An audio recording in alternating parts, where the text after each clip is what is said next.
Chapter 583. When Black Death said this, Dustless was curious, and his eyes were filled with surprise. Does this guy still have a strong move? The time was a little strange, but then he felt a familiar aura, which made him frown. His eyes narrowed slightly, and he took a deep breath. He was even more curious. At this moment, Black Death put his hand on the hilt, and at the same time took a deep breath, and the extremely curved sword was instantly unsheathed. In the blink of an eye, a ray of cold light shot towards Wu Chun. At this time, after seeing the biting cold light, Dustless couldn't help but be startled, but then he coldly snorted, and suddenly jumped up. Taking a deep breath, a cold murderous aura appeared in his eyes. In that instant, a ray of light shot out. Immediately, an azure saber energy flew out from his body and collided with the saber energy. Everyone's eyes were filled with surprise. At this time, Dustless didn't have the intention to be polite at all, and he instantly opened the Eternal Mangekyo Sharingan. At this time, his body was covered with a blue light, and that was Kinsu. He coldly snorted, and slowly looked at the person in front of him and said, "Just by you? Although your strength isn't bad, it doesn't seem to be enough. Why don't you try another move?" At this moment, Black Death's face was filled with anger and he coldly said, "Is that so? Let's try this." Kinsu was only in a half-body state. It didn't directly enter the final state. Black Death Mao was not polite at all. He coldly jumped up, and his speed was incomparably fast. He immediately drew a terrifying ray of light with his extremely curved saber, jumped into the air, and his body slightly rotated. Then he suddenly slashed down with all his might. Dustless saw the sword coming towards him, but he didn't move, and just stood there, and at the same time, he immediately raised the shield in his hand. The moment Kinsu raised the shield, it directly blocked all the dark energy on the sword, and all the dark energy was completely blocked in an instant. Dustless's expression became colder, and his eyes showed a bit of disdain, and he said with a faint sneer, "This kind of power can't do anything to me. It seems that you've reached the end, right?" When he said this, there was a hint of mockery in his voice. At this moment, after hearing this sentence, Black Death immediately became angrier, and he took a deep breath, and his eyes slightly narrowed. What did you say?" Just as he said this, Wu Chun flew back, and at the same time he suddenly spat out a mouthful of blood. Fire release, grand fire annihilation. A huge flame suddenly spewed out from his mouth, and when the terrifying flame sprayed out from his mouth, it directly hit the opponent in front of him. Black Death was shocked when he saw the incomparably huge flame spraying towards him. He sucked in a breath of cold air. The temperature of the flame made him shudder. It was a world of difference from before. Just now, it was only 1,000 degrees, but now, it had turned white. The pure white flame has reached more than 10,000 degrees. At this time he couldn't help but be shocked, but at this moment he made up his mind, clenched his teeth, snorted coldly, and held the sword with both hands and roared loudly, "Absolutely. I won't lose to you." After he finished speaking, he suddenly slashed down with his sword. Instantly, the huge white fireball was cut in half. At the same time, the entire fireball roared and exploded with a thunderous sound. In an instant, a lot of sand and stones were burned into glass. At this time, Dustless's face showed a smile, and then he slapped the ground and said indifferently, "You're very interesting. I want that sword in your hand. I want to study it." Lightning release, earth walk. As soon as he finished speaking, a shocking thunder and lightning spurted out from his hand, and directly walked on the ground, like a snake, rushing towards Black Death in front of him in an instant. Black Death was instantly electrocuted by the thunder and lightning, and his whole body was numb. In an instant he half knelt down, and forced himself to stand up with the help of the sword, and gritted his teeth. Just as he was about to rush forward again, he saw the energy rising from Dustless's body, and at the same time, under the surprised eyes of everyone, a giant appeared. Dustless also transformed into his ultimate form. In an instant, as if the real god of thunder had descended, a huge Japanese god of thunder appeared in front of everyone, and they couldn't help but exclaim in amazement. Dustless looked at all of this coldly, snorted, and indifferently opened his huge wings, lowered his head proudly, and said, You still want to resist? Although your sword is strong, it's nothing compared to mine. At this point, Black Death's words immediately stabbed his heart. Black Death became even angrier and gritted his teeth. Although he maintained his human form, there was already a change inside. His body was filled with dark energy, and suddenly, a cracking sound came from his body. He shouted loudly, "I will never lose to you bastards. I will never lose again." After he finished speaking, his eyes turned red and purple, and at the same time, a burst of energy rushed straight into the sky, and the terrifying power suddenly shocked everyone. Dustless's body erupted with the power of the 10-tailed beast. After all, there is a lot of power hidden in his body. More importantly, he even has the power of Akunaroja. The powerful power of Akunaroja and the 10-tailed beast shocked everyone present, and no one dared to act rashly at this time. Even Black Death, who burst out with amazing energy, was the same. When Mao Black Death felt the terrifying power, the blade in his hand fell to the ground. The dark energy on his body also dissipated at this time. He was stunned. Looking at the incomparably huge godlike power in front of him, he couldn't help but be stunned speechless. Dustless didn't hold back, and suddenly raised the Tatsuka sword in his hand, and suddenly slashed down. The moment the sword slashed down, Black Death's head was directly sent flying. At the same time, the dark energy on the strange sword was also absorbed into the gourd. Black Death's soul slowly floated up at this time, and his eyes revealed a sense of helplessness. So this is what death feels like. The death that he had been afraid of was actually so easy. It's all over. Chapter 584. Oniai-san. As he walked towards Hell alone, he heard a familiar and slightly warm voice. Black Death, or Jigwa Iwasheng, turned around and looked at his brother, a person who should have died long ago. Why is he waiting for me here? Jigwa Iwasheng's face was full of surprise. Looking at his brother in a daze, he couldn't help but take a deep breath, and there was a bit of surprise in his eyes. Jigwa Iwasheng looked at his brother faintly and said, "It's time to pay for the sins of your life." Jigwa Iwasheng's face showed a smile. Then he lowered his head and sighed. "I didn't expect you to wait for me. I didn't expect you to already know." Jigwa Iwasheng smiled and said, "I know you will definitely come to me. Let's go together." Jigwa Iwasheng was a little surprised after hearing this. He nodded, took out the flute that has been hidden in his arms for many years, and after holding the flute tightly, he smiled bitterly. The two brothers went to hell together. And at this time, Dustless directly closed his Manjikyu Sharingan, and at the same time, changed back to his human form in an instant, walked over, and soon saw the sword on the ground. In fact, there is no evil aura on this strange sword, because it has been put away by Dustless. Dustless felt the evil aura inside, and the sword in front of him. He picked up the sword, and his eyes revealed a few complicated feelings. He shook his head, and released a lot of chakra, and suddenly squeezed it, and directly crushed it. He said faintly, "It's another strange dark power. The last time it was the same in hell. It's really surprising, but maybe I can destroy it." Just as he said this, Mido, who was not far behind him, said with a little fear, "Brother Dustless." Dustless turned back and looked at Bean. Everyone saw the surprise in their eyes and smiled embarrassedly. "Oh, sorry for letting you see. In fact, that's also a kind of secret technique. It's just a secret technique that you can't learn." When everyone heard this, they couldn't help but roll their eyes. Dizzy rolled her eyes and said, "I knew it a long time ago. I definitely knew that it wasn't a move that normal humans could learn." Dustless laughed and said, all right, since the matter is settled, let's go back first." Jiana directly absorbed the dark energy into his body. It was as if nothing had happened. Then he started to return with the rest of the group. Dustless's mood was somewhat complicated as he slowly walked on the road. One of them died, but Wuho's body also had that kind of dark energy. The more he thought about it, the more he frowned and snorted. As he walked, he slowly digested the energy in his body. Only then did he realize that it was incomparably familiar. He was very surprised. Wasn't this the condensed power of the Black Dragon Akunaroja, and the 10-tailed beast's resentment, as well as the power of many vengeful spirits?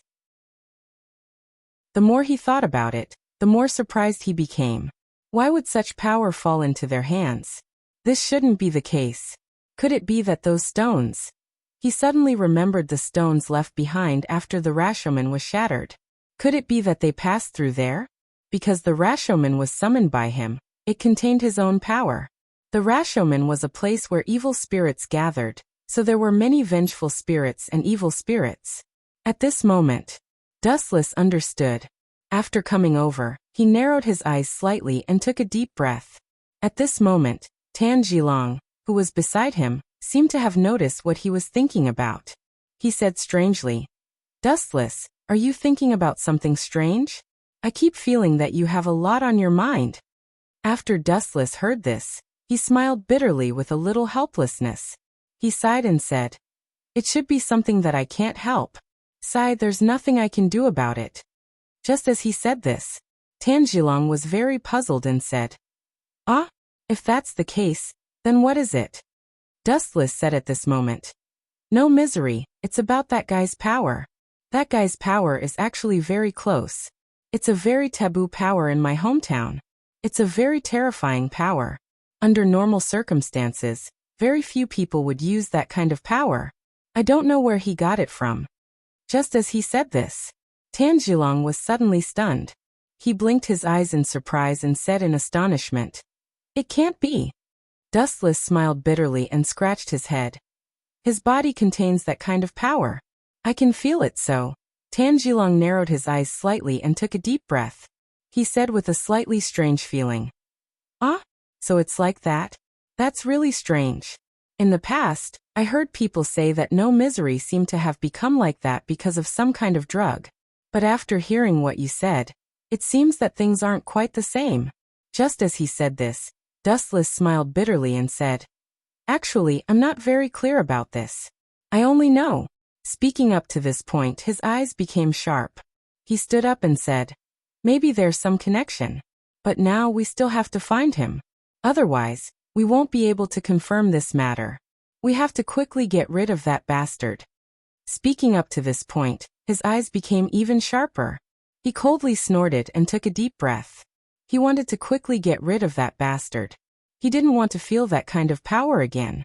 At the same time, the power of resentment might play a strange role in this world. This was something he really didn't want. He didn't want to let others use his power to do bad things.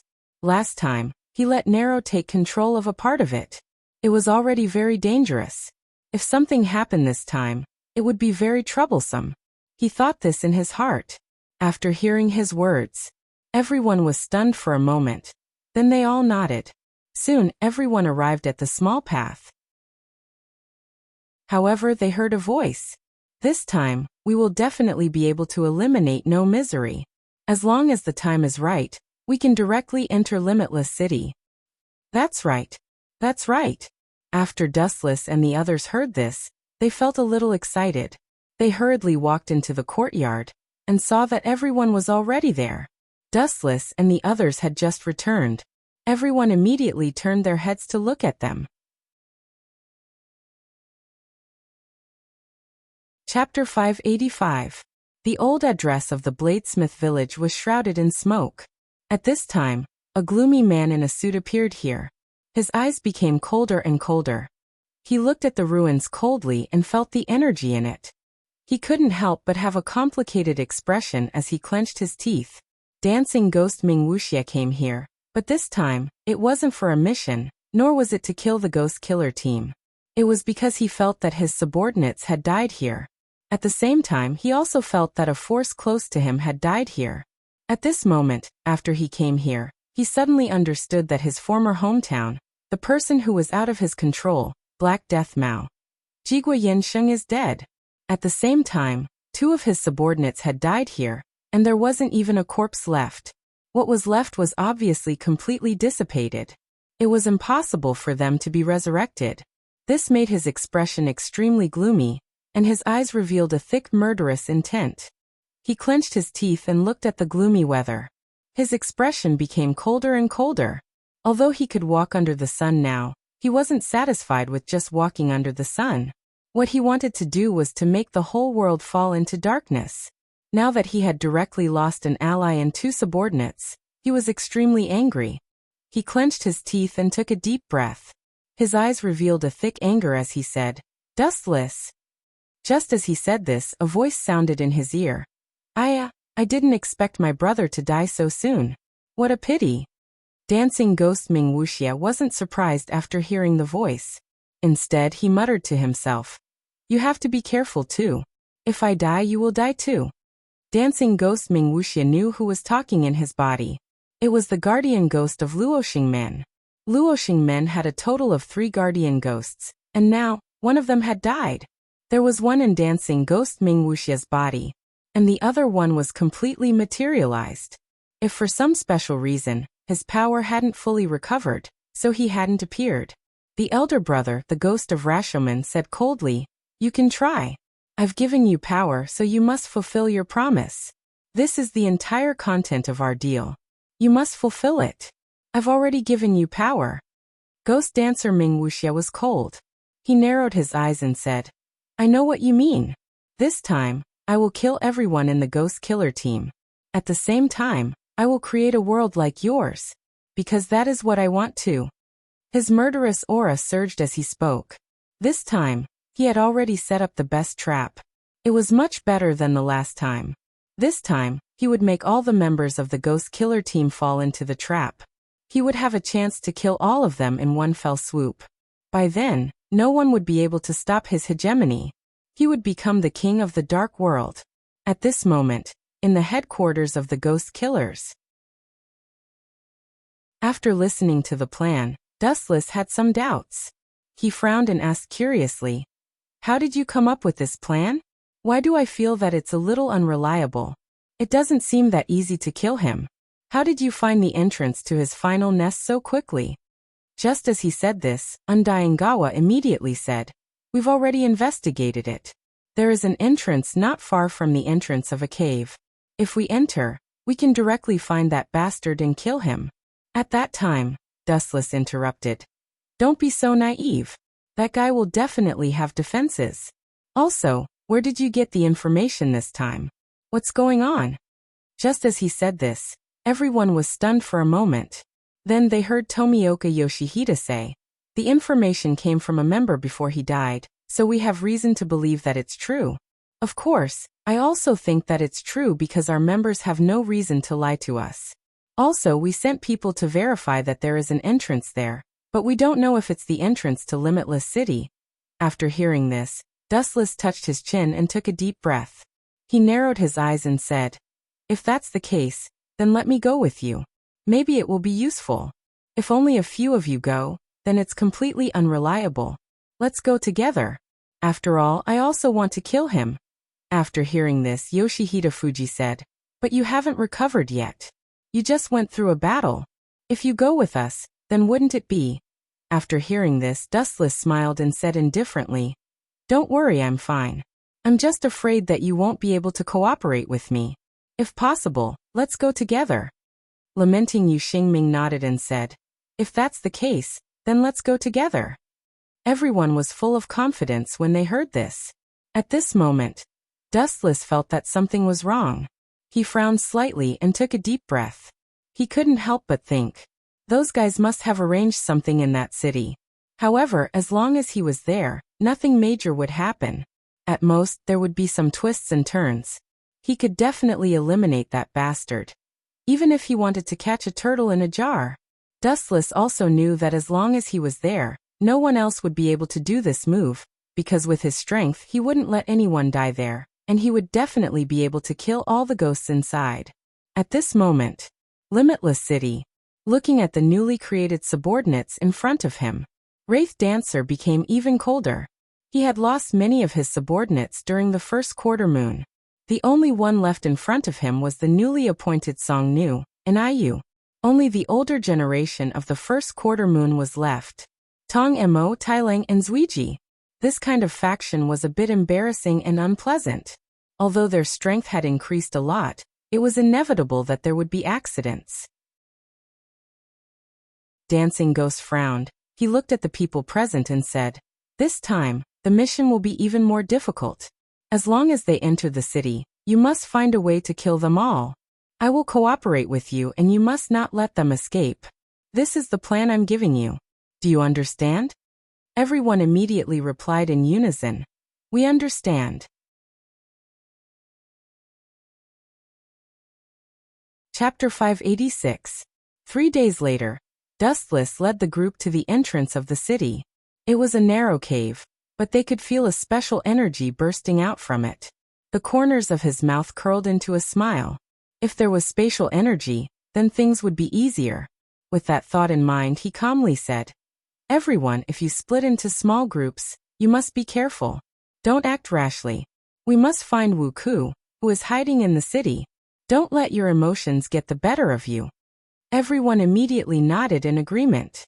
This time, there were many people who followed them, but there were also some who stayed behind to guard the headquarters. Those who stayed behind to guard the headquarters were lamenting Yu Xingming, Purgatory Shin Shoulang, Scale Dragons Wu Jinji, Time Tulang and Yusi Tianyuan. As for the others, they would attack Limitless City.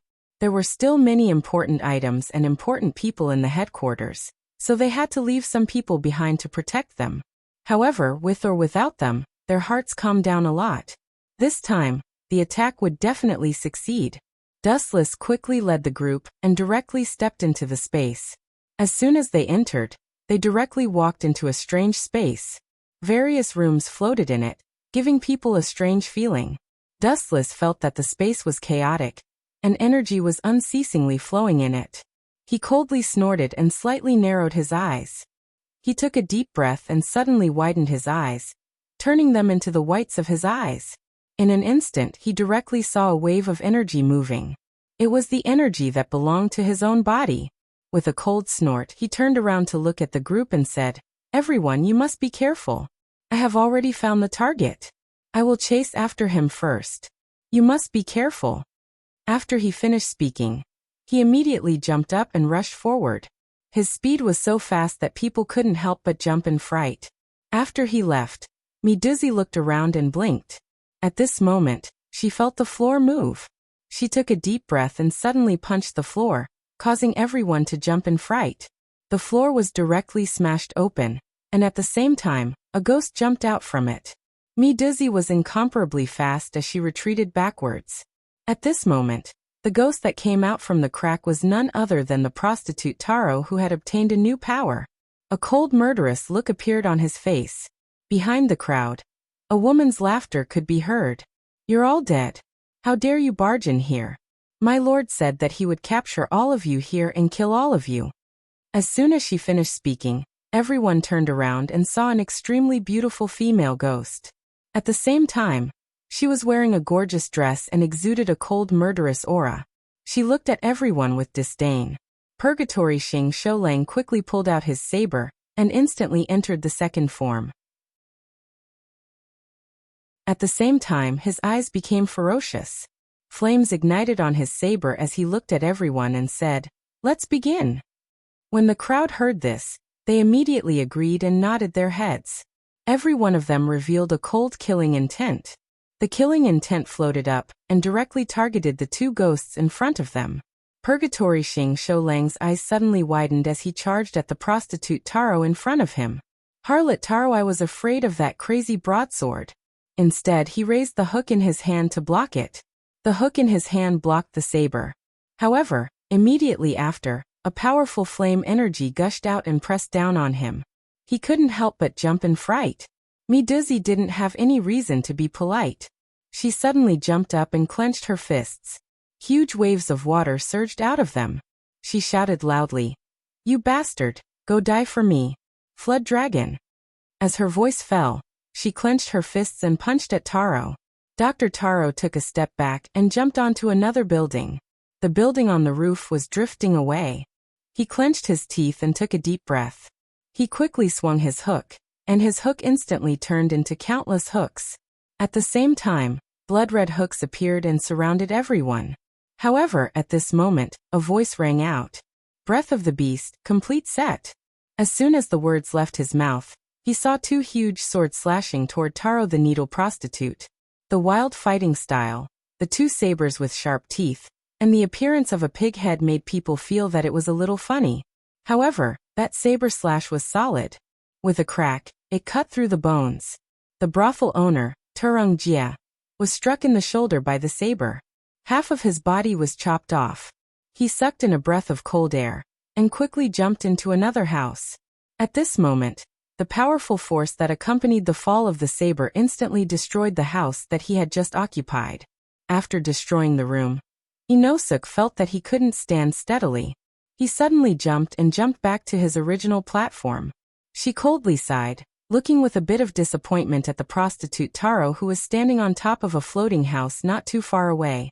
She said, "This fellow is really boring, he can't handle it at all."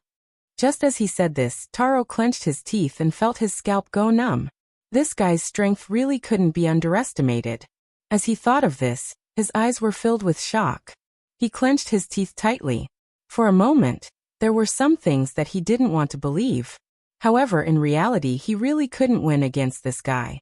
At this moment, Inosuk, who was standing on the ground, didn't react. He felt a huge sense of weightlessness. Only then did the crowd react. A feeling of weightlessness came from beneath their feet. With a loud cry, the crowd dissipated and fell to different places.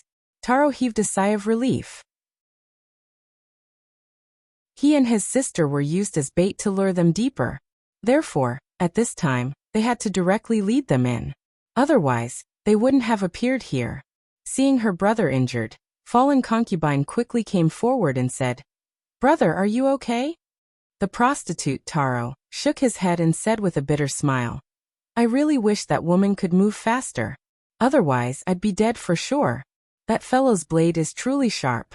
Furthermore, there are so many people here. For the two of us to be the bait, it is indeed a bit." Just as he said this, they heard a cold voice. "What are you whispering about? Why aren't you chasing after them?" The voice that came from the bottom of their hearts immediately made them shudder. The two siblings quickly chased after the direction where everyone fell.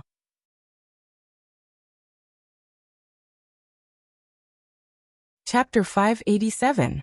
Ishinosuk blinked his eyes and looked around. When he went there, he only saw a lotus pond in front of him. At the same time, he was surrounded by a square. He stood up blankly and felt strange. He always felt that something was wrong with him. He touched the back of his head, and was very surprised. And at this time, he heard a voice, "Ishinosuk." Ishinosuk turned his head and looked over. It was a woman wearing a butterfly robe. Butterfly Ninja at this moment. The butterfly ninja anxiously ran to his side and said, "Did you fall here too? Where is this place? It seems like there is a special seal here." Just as he said this, Ishinosuk's nose twitched, and his eyes revealed a bit of doubt. He took a deep breath and looked forward. Suddenly he was stunned. He saw a very beautiful man in front of him. Butterfly Ninja turned his head and looked over. In an instant, his eyes were filled with hatred. He couldn't help but widen his eyes and take a deep breath. The power of hatred surged, because what appeared in front of them was incomparably beautiful, but at the same time, completely without a trace of human emotion. Tong Mo. There was a faint smile on Tong Mo's face. He looked at the two people in front of him and said, "Your eyes seem to know each other, but I don't seem to know you." Butterfly Ninja noticed that the man in front of him didn't have a smile on his face. He just wanted to smile. Then he said faintly, "I can see who you are. You are the person who killed my sister, Tong Mo." After hearing this, Tong Mo couldn't help but be stunned for a moment. There was a bit of surprise in his eyes. He looked at the girl in front of him and said with a smile on his face, "So you are that woman's sister. It was really interesting at that time, but unfortunately, I didn't eat you." Although his face was full of smiles, he didn't have much intention to smile. He just wanted to smile. And at this time, Ishinosuk took a deep breath and nodded. "Call me a ghost. There is such a strong ghost aura on his body. And there is a strong smell of blood. It seems that he has eaten a lot of people. I have to kill him." After hearing this, Butterfly Ninja couldn't help but be stunned. This guy's reaction was really slow. Obviously, this was a ghost.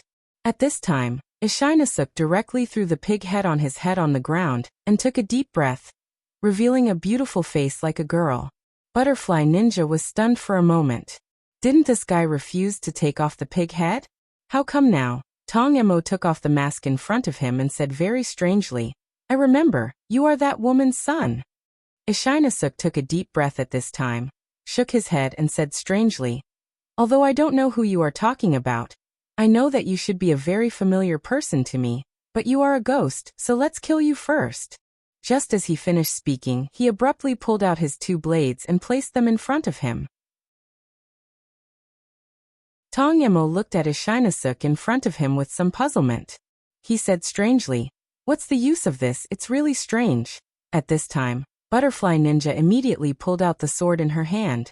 Facing the enemy in front of him, his hatred was completely released. At the same time, at this moment, his eyes suddenly widened. With the blessing of the curse seal, and the support of the breathing technique, Butterfly Ninja's strength greatly increased, instantly turning into a super big sister of 1.8 meters. At the same time, the narrow blade in her hand became wider. The hook became deeper, and at the same time, her eyes became more focused. She directly entered the second state.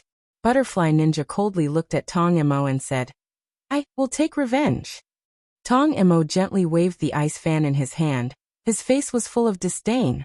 But at this time they heard a voice, "Hashiman Tonku, 6th gate. Open." Just as he said this, the two of them were shocked. At this moment, they saw a terrifying green energy rushing into the sky.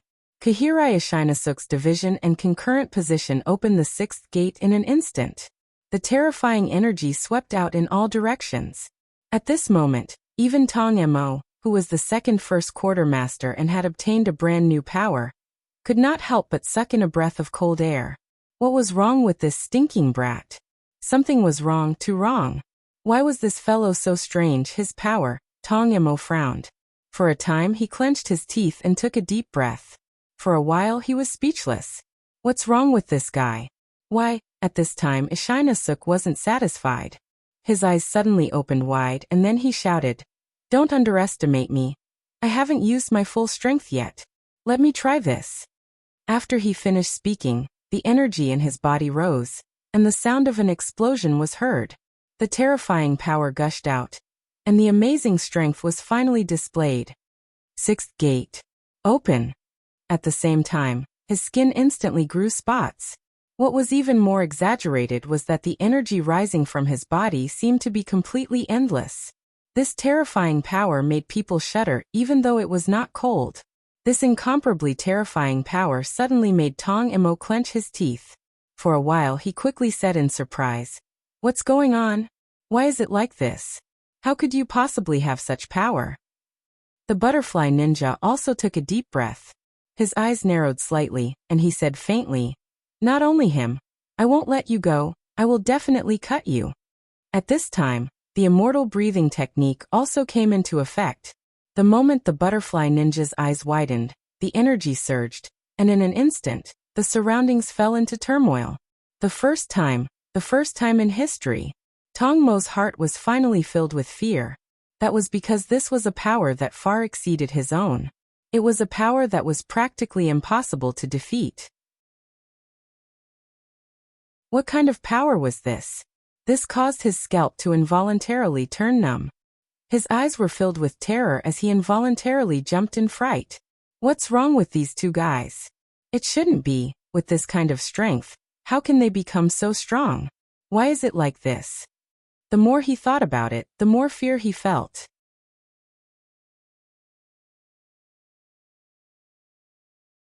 Chapter 588. Without any hesitation, Ishinasuk once again released an even more astonishing power. At this time, the dual blades became even wilder, and at the same time, the energy in his body skyrocketed.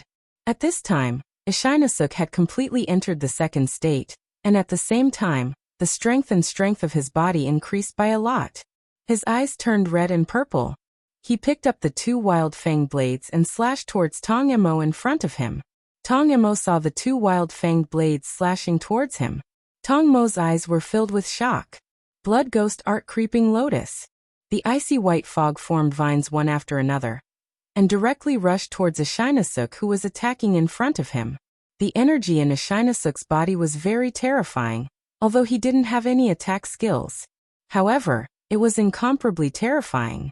A thunderous rumble immediately sounded out as the blade smashed down, creating a huge hole in the ground. This caused the surrounding area to tremble.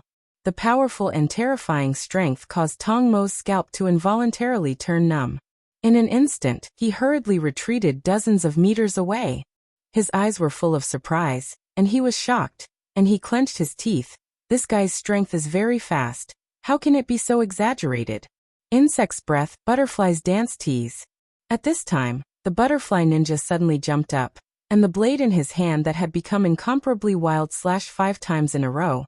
And suddenly, 5 blade auras were released from 5 directions, directly slashing down. When Tong Mo heard 5 rays of light flying towards him, he was shocked. But then he saw the golden fan in his hand completely spread out at this time. And at this time he quickly waved the fan in his hand, and said with a disdainful sneer, "Only this strength? Blood ghost art, withered garden falling snow." When Tong Mo's words fell, a golden fan appeared in both of his hands, and at the same time he waved it, and suddenly, the 5 blade auras were completely dissipated in an instant. There was a slight hint of ridicule in his eyes, and although it was a little difficult, he still didn't lose some of his elegance. He said coldly, "This kind of strength is really not enough." As soon as he said that, the butterfly was infuriated. She took a deep breath while holding the saber in one hand. Her eyes suddenly widened, and the immortal energy in her body became even more vigorous. He said coldly, "You damned bastard, you don't have the slightest smell of living on your body." Just as he said this, a faint smile appeared on Tong Mo's face. He shook his head and said, "Who is the one to decide who should live and who should die? My body is filled with a smell that you humans don't like, but your bodies are filled with a smell that I like." As he spoke, a faint smile appeared on his face. And at this moment, after hearing these words, the butterfly ninja became even more impolite. He had been training for a long time. This time, he came to avenge his sister, so he definitely wouldn't be polite. Insect's breath, bee's tooth dance, Zhenyi. He abruptly made a move and leaped into the air. A pair of butterfly-like wings sprouted from his back and flapped them in an instant. At the same time, an incomparably sharp light appeared on his saber. He directly made a move towards Tong Mo. When Tong Mo saw the saber coming towards him, a look of disdain appeared on his face. He shook his head and sighed. "So what if I let you stab me? Your saber can't hurt me at all. Come and try." Blood demon art, scattering lotus. He immediately used a powerful move. The fan in his hand suddenly slashed down like a saber. Instantly, a saber aura accompanied by countless sharp ice shards rushed towards the butterfly ninja in front of him. The butterfly ninja was filled with determination. How could he be afraid at this moment? Facing the saber aura, he only snorted coldly and stabbed his saber. In an instant, the saber broke through the ice shards with a loud boom. In an instant, Tong Mo reacted and quickly condensed a block of ice in front of him. He flew back and jumped to the side of the lotus pond. With a bitter laugh, the ice shards immediately exploded. Tong Mo's eyes were filled with surprise. He couldn't help but say in amazement, "Compared to your sister, you have improved a little. Your sister doesn't have much strength and insisted on using her saber to chop off my head. You are very different. Your stab is very effective." When he finished speaking, the butterfly ninja immediately swung his saber. In an instant, a biting cold light flashed. He took a deep breath and narrowed his eyes slightly. He said, "Is that so?" Just as he said that, he heard a voice ring out. "Beast's breath, type 8, explosive advance." Mohei Ishinasuk's voice rang out. He suddenly increased his speed. In an instant his speed reached the limit. In an instant, with a boom, he appeared beside Tong Mo. Tong Mo immediately gripped his fan tightly with both hands. However, before he could react, he saw 2 ridiculously huge fanged sabers smashing down on his head. He couldn't help but jump in fright. However, he quickly waved his fan like a saber and 2 huge icicles appeared in an instant. After the fanged broadsword hit the icicle was instantly shattered. Tong Mo flew up and quickly jumped into the lotus pond sculpture. He couldn't help but breathe. He was a little nervous. This guy is a little difficult to deal with. He just thought. Beast's breath. Gio's teeth stretched snake crack. When the voice rang out, the two people were shocked. Mohei Ishinasuk directly lengthened, or it could be said that he became even bigger. At the same time, his hands instantly became like a snake holding two sabers. He directly rushed towards the huge sculpture. His speed was incomparably fast. Suddenly, the sculpture was slashed apart by the thunder god. Tong Moshi, who was standing on top of the sculpture, was stunned. He suddenly jumped into the sky, and at the same time, waved his two fans. He softly chanted, "Blood Demon Art, Spreading Lotus." When he said that, he successfully cast the art. In an instant, countless ice crystals slowly flew towards Mohei Ishinasuk behind him and attacked. At this time, Mohei Ishinasuk only showed a disdainful expression. He swung his sabers and shouted loudly, "Beast's breath! Geo's teeth spinning teeth!" Suddenly, the two sabers rotated, and all the attacks were dissolved. He turned around and slashed.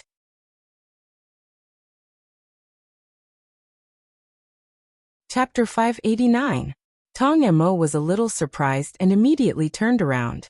At the same time, the two swords were blocked by his fan, but he was also sent flying more than 10 meters away.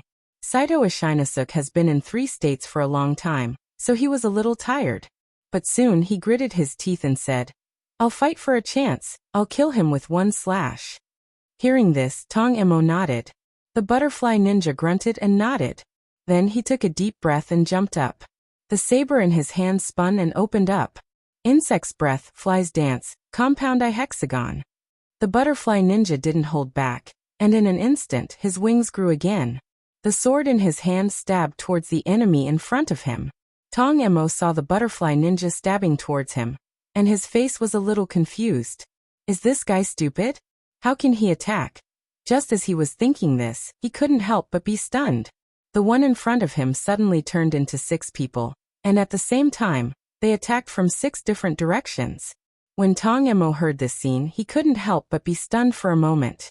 Then he laughed very excitedly, and with both hands holding the fan he said excitedly, "Interesting, this is fun. Woman, you're quite interesting. I didn't expect you to be able to display such strength. Since you have such an interesting move, I'll use an even more interesting move to respond." The moment he stabilized his horse stance, the wide and beautiful robe on his body was stretched open, and he suddenly shouted, "Blood Demon Art, Frozen Cloud." Suddenly, the power that was displayed directly swept over, and the 6 people were directly frozen. What's more, the 6 people were directly shattered in an instant. At this time his face showed a cold smile, and slowly put away the fan, and took 2 or 3 steps back. Looking at the slowly falling ice crystals, there was a slight disdain on his face. At this time, he couldn't help but twitch his nose, and suddenly he was stunned. In an instant his face was stunned, and his eyes were full of surprise, and he sucked in a breath of cold air. He directly knelt down, gritted his teeth, and stepped back again. His eyes narrowed slightly. The fear of death came again, and this made his scalp numb. This is such a familiar smell, and such a concentrated smell. The butterfly ninja swung his blade out of the icy white mist and walked out. He said in an elegant voice, "It's a poison that has been concentrated 700 times. The poison of wisteria. At the same time, this poison will only work on you ghosts because I have made a special modification. More importantly, this poison no longer has a color like before. I specially changed it to be colorless and odorless. Only when it enters your body will you be able to smell the Chinese wisteria gas drifting in the air." When he said this, Tong Mo was already starting to feel the strain on his body. He forced himself to his feet and retreated a dozen steps. Then he coughed out a mouthful of blood. This was a type of poison. Tong Mo suddenly felt that something was amiss. He had thrown out so many ice crystals, but they were completely ineffective. Could it be that these two didn't need to breathe? Something was wrong. With this thought in mind, he narrowed his eyes and took a deep breath. He clenched his fists and gritted his teeth, shouting, "I will never lose to you two idiots. Blood Ghost Art, Fierce Cold Baiji." After he finished speaking, he slapped his hands on the ground and a huge ice statue appeared. The ice statue appeared in front of the two. At the same time, the butterfly ninja couldn't help but jump in fright. However, he quickly retreated backward. The ice sculpture was a beautiful woman. The woman opened her mouth and countless poisonous gas floated out. In an instant, the gas rushed towards the two of them. The poisonous gas was accompanied by ice. If it entered the two's body, they would die instantly. However, this was only Tong Mo's guess. Something unexpected happened. Within the icy white fog, the two of them were just standing there in a very light manner. Mouthy Ashinasuk had been preparing all this time. His eyes narrowed, and the two fang blades in his hands were stabbed into the ground beside him. He didn't move, he just stood there. He didn't want to waste any more time. He wanted to finish off this terrifying man-eating ghost in front of him in one blow. At this time, Baiji finally attacked. In an instant, she raised her hand and attacked the two. The butterfly ninja wasn't the same. The woman who used to be weak when holding a blade coldly snorted and waved the blade in her hand. She took a deep breath and slashed out. Insect's breath. Dance of the butterfly tease. It was merely a single slash, but it possessed an immense destructive power. In an instant, it caused the ice statue in front of him to shatter. The terrifying power caused Tong Mo to involuntarily jump in fright. Tong Mo frowned slightly. After being startled, he jumped up in surprise and coldly snorted. I will definitely not lose to you guys. After saying that, he took a deep breath. Energy surged in his body and he shouted, Blood Ghost Art. Winter Ice Pillar. They jumped directly into the air. At the same time, countless ice condensed in an instant, condensing into a white cloud above their heads. Tong Mo jumped behind the two of them and said coldly, Die in the ice. I'm already angry. I don't want to play with you brats anymore. After saying that, he slowly put away his fan, thinking that the matter was over. Then he heard a cold voice appear. If you think that it's over, then you're too naive. Seventh Gate of Wonder, open. The moment the voice fell, Ashinasuk had already turned on a powerful energy switch in an instant. In an instant, transparent blood vessels immediately appeared on his body. At the same time, he suddenly turned around and slashed with his sword. The ice was about to fall. At that moment, the high energy soared into the sky, breaking all the clouds in an instant. The incomparably terrifying power had destroyed all the clouds in an instant. The blood ghost tree had also been completely dispelled in an instant. Mouthy Ashinasuk was only accumulating energy. He didn't use up all his energy.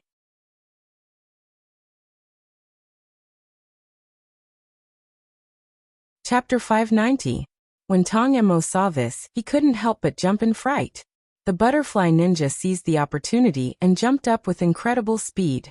At the same time, he flapped his wings and the blade in his hand instantly turned into a slender sword. Insect's breath, centipede's dance. 100 feet snake belly. The moment the voice fell, the butterfly ninja flew out. The butterfly ninja had already rushed out.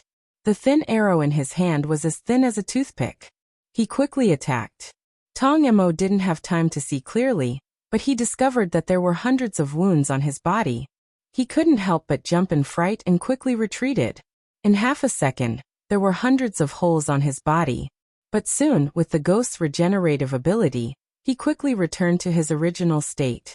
His face revealed a disdainful sneer as he rolled his eyes and said, So that's it? You're just tickling me. When he said this, there was a hint of mockery in his voice. The butterfly ninja slowly retracted his blade and returned to his normal state. He lightly said, Ishizuk, the rest is up to you. After Ashinasuk heard this, he nodded, and his speed began to speed up. Beast's Breath, 18th Explosive Advance. His speed was extremely fast, close to the speed of light. In an instant, there was a loud bang as he hit Tong Mo. Tong Mo didn't have time to see clearly, and his entire body was sent flying into the air. At the same time, he stabilized his body in the air. But at this moment, immediately, a violent gust of wind came from behind him. When he heard the sound, he immediately turned around to attack. But just as he was about to attack, his hand fell to the ground. He was stunned. Beast's Breath, second Fang Slash. When the voice rang in his ears, he discovered that his right hand was also broken. Ishizuk's speed was more than 10 times faster than before. The blade in his hand was constantly waving and cutting off both of Tong Mo's hands. Then he suddenly slammed his head down and knocked Tong Imo to the ground. Tong Imo heaved a sigh of relief as he hastily turned around and ran. His face was filled with terror, and the fear of death caused his scalp to turn numb. Tong Imo clenched his teeth tightly and his hands quickly grew back. He quickly took out a fan and shouted, "I won't die, you damn bastards." Blood Demon Art Crystallization Yuko. The moment he landed, he waved the fan in his hand. Immediately, the energy in his body surged. In an instant, an exact copy of himself appeared in front of him. It was the clone that he had created. In an instant, Zhong immediately rushed out. The fan in his hand was as sharp as a knife. In an instant, he directly slashed at Zuihiai Ishinasuk. Ishinasuk just snorted in disdain. With a slash, a loud sound came out. Beast's breath, Three Fangs Fang Tier. That powerful force instantly tore the clone into pieces. When Ishinasuk landed on the ground, Tong Imo was already a dozen meters away from him. At the same time, his eyes widened as he clapped his hands together and roared, "Who would lose to you?" Blood Ghost Spell, Mist Ice Water Lotus Bodhisattva. As soon as his voice fell, the ice immediately formed a huge bodhisattva. A huge ice bodhisattva appeared in front of them. The butterfly ninja was a little worried in his heart, but the corner of his mouth outlined a confident smile. "I will win this time." And just at this moment, Ishinasuk took a deep breath. The moment he clenched his swords, his body burst out. With a bang, he arrived in front of the huge ice bodhisattva statue that had just formed. Day Tiger. Just as his voice fell, at this moment, a powerful energy gushed out from his body, causing the surroundings to shake. A huge tiger directly tore all the ice, tore the cold wind, and tore Tong Imo, who was trying to escape to recover. Tong Mo's body was cut in half, and he was also sent flying more than 10 meters away. Only then did he slowly stabilize and land on the road. At the same time, there was a long gully on the road. Ishinasuk completely broke all the power in one move, but he was also exhausted at this time. He directly breathed a sigh of relief, gritted his teeth, and dropped his swords on the ground. His whole body half knelt down. At the same time, the transparent blood vessels returned to their original state. His fluttering long hair also directly drooped down. At this moment, the butterfly ninja rushed forward and quickly supported Ishinasuk, who was about to fall down. Ishinasuk must be exhausted. After using so much power, his face was full of fatigue, and he said with a wry smile, "Finally defeated him." The butterfly ninja seemed to think of something, and there was a bit of doubt in his eyes as he said, "You and him." Ishinasuk faintly said, "He is my enemy who killed my mother. I lived with him for a period of time, but then he killed my mother. My mother threw me into the river to drift, and finally let me live." From the first time he saw this enemy in front of him, and that cold and elegant style, this seemingly wild child, but in fact, this meticulous young man remembered his own life experience. So he wanted to end the enemy in front of him with one strike. At this moment, Tong Imo still stood up. His body was originally cut into two halves, but the two halves fused together and became a complete body. When he stood up, he laughed wildly and said with a face full of smiles, "Do you think you've won? You just made me spend a lot of power. I have obtained powerful energy. No one can defeat me, do you think?" His body spewed out an amazing amount of dark energy, but at this time, Ishinasuk felt very troublesome and wanted to stand up and fight. The butterfly ninja faintly said, "If you think you can still fight, if you think you can still survive, then give it a try." Tong Imo couldn't help but swallow a mouthful of nervous foam in horror. His fused body began to dissipate. He only felt that he was melting like a candle, and he suddenly felt pain. He was very surprised and said, "Why is this happening?" The butterfly ninja said indifferently, "Why is it like this? Because your body has already been pierced by me hundreds of times, but in that instant, I injected 7,000 times the wisteria poison. Moreover, it's profitable. When your strength is almost exhausted, it will directly dissolve your body." Tong Mo's face changed, but he had no face, and in an instant his body melted and at the same time, his soul scattered with the wind to hell.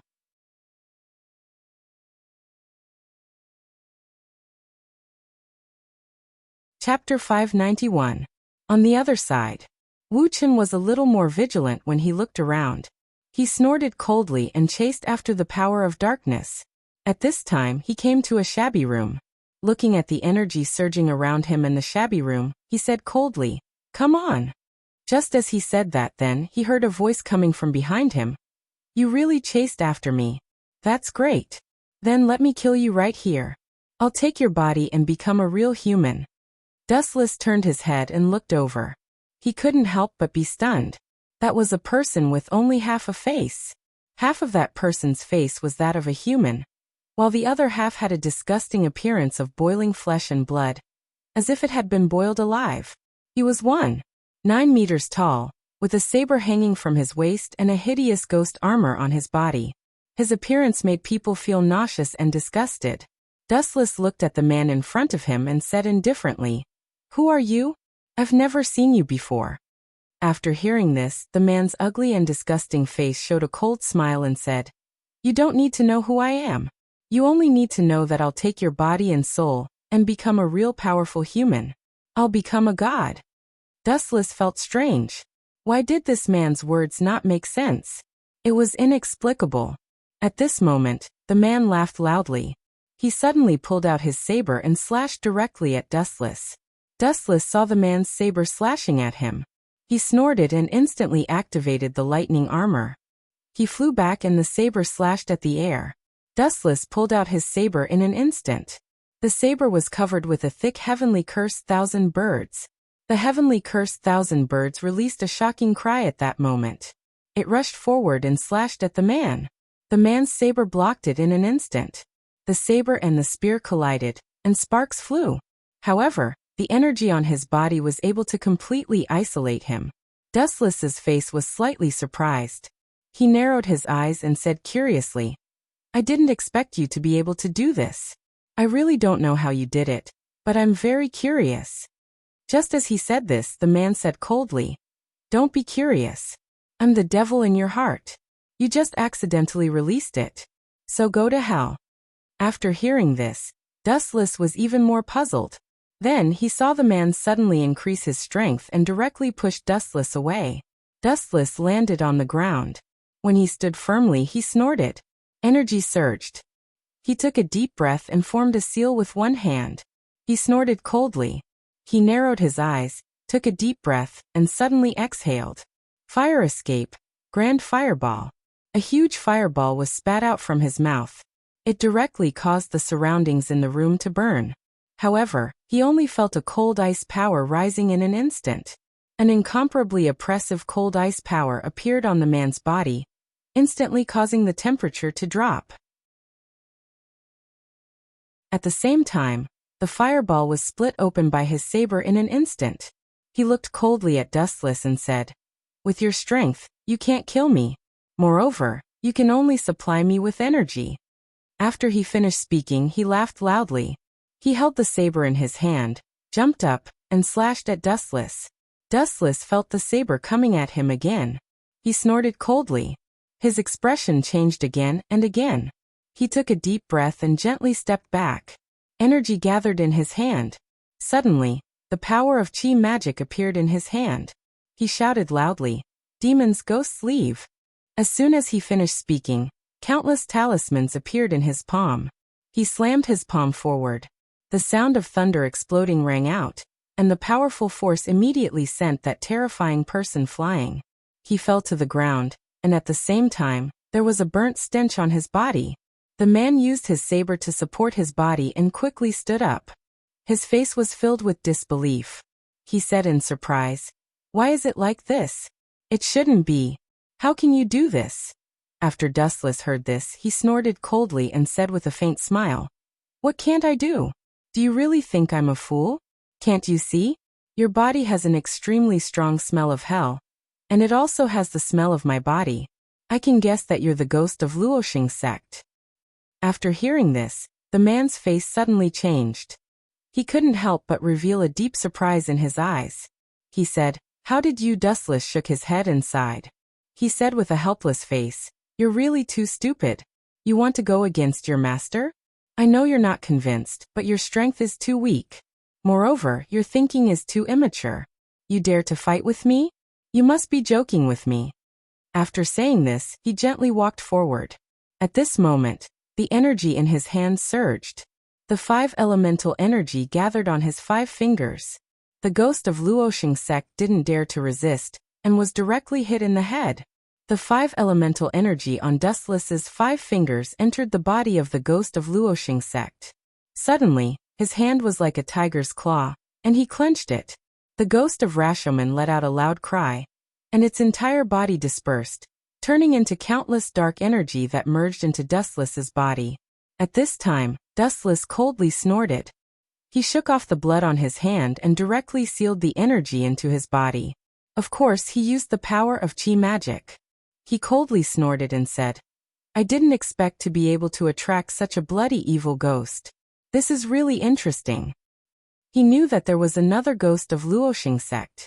Because he summoned 3 Luoxing sects, there should be another one that ran out. Thinking like this at this moment, in another final battlefield, everyone had already faced the final powerhouse. Ghost dancer Wu Huai. The dancer ghost Wu Xie's face was cold and ferocious. His eyes were full of killing intent. When he looked at everyone, he was full of cold killing intent.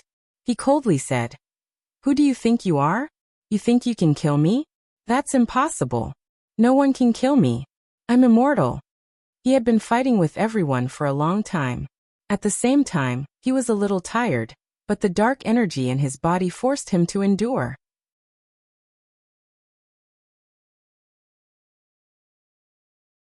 Chapter 592. Miduzi, who was in front of him, was the first to attack.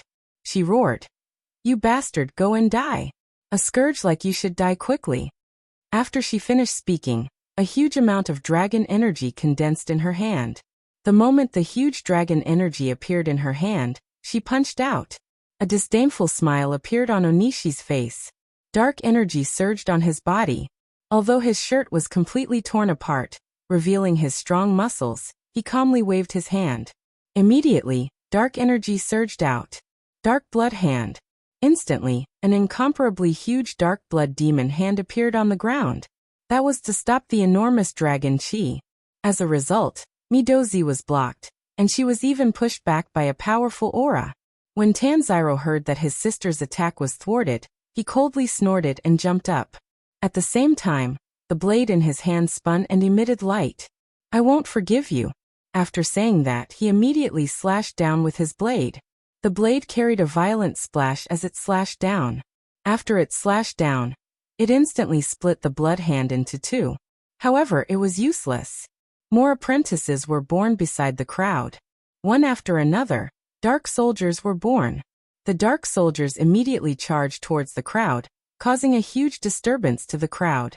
When Tanziro saw the dark soldiers, he clenched his teeth and hurriedly retreated while protecting the crowd. At this moment, Tomioka Yoshiaki clenched his teeth and took a deep breath.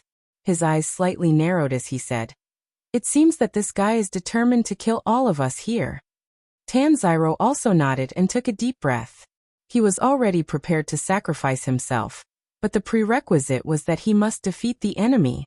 He clenched his teeth and said, "No, we must quickly defeat him.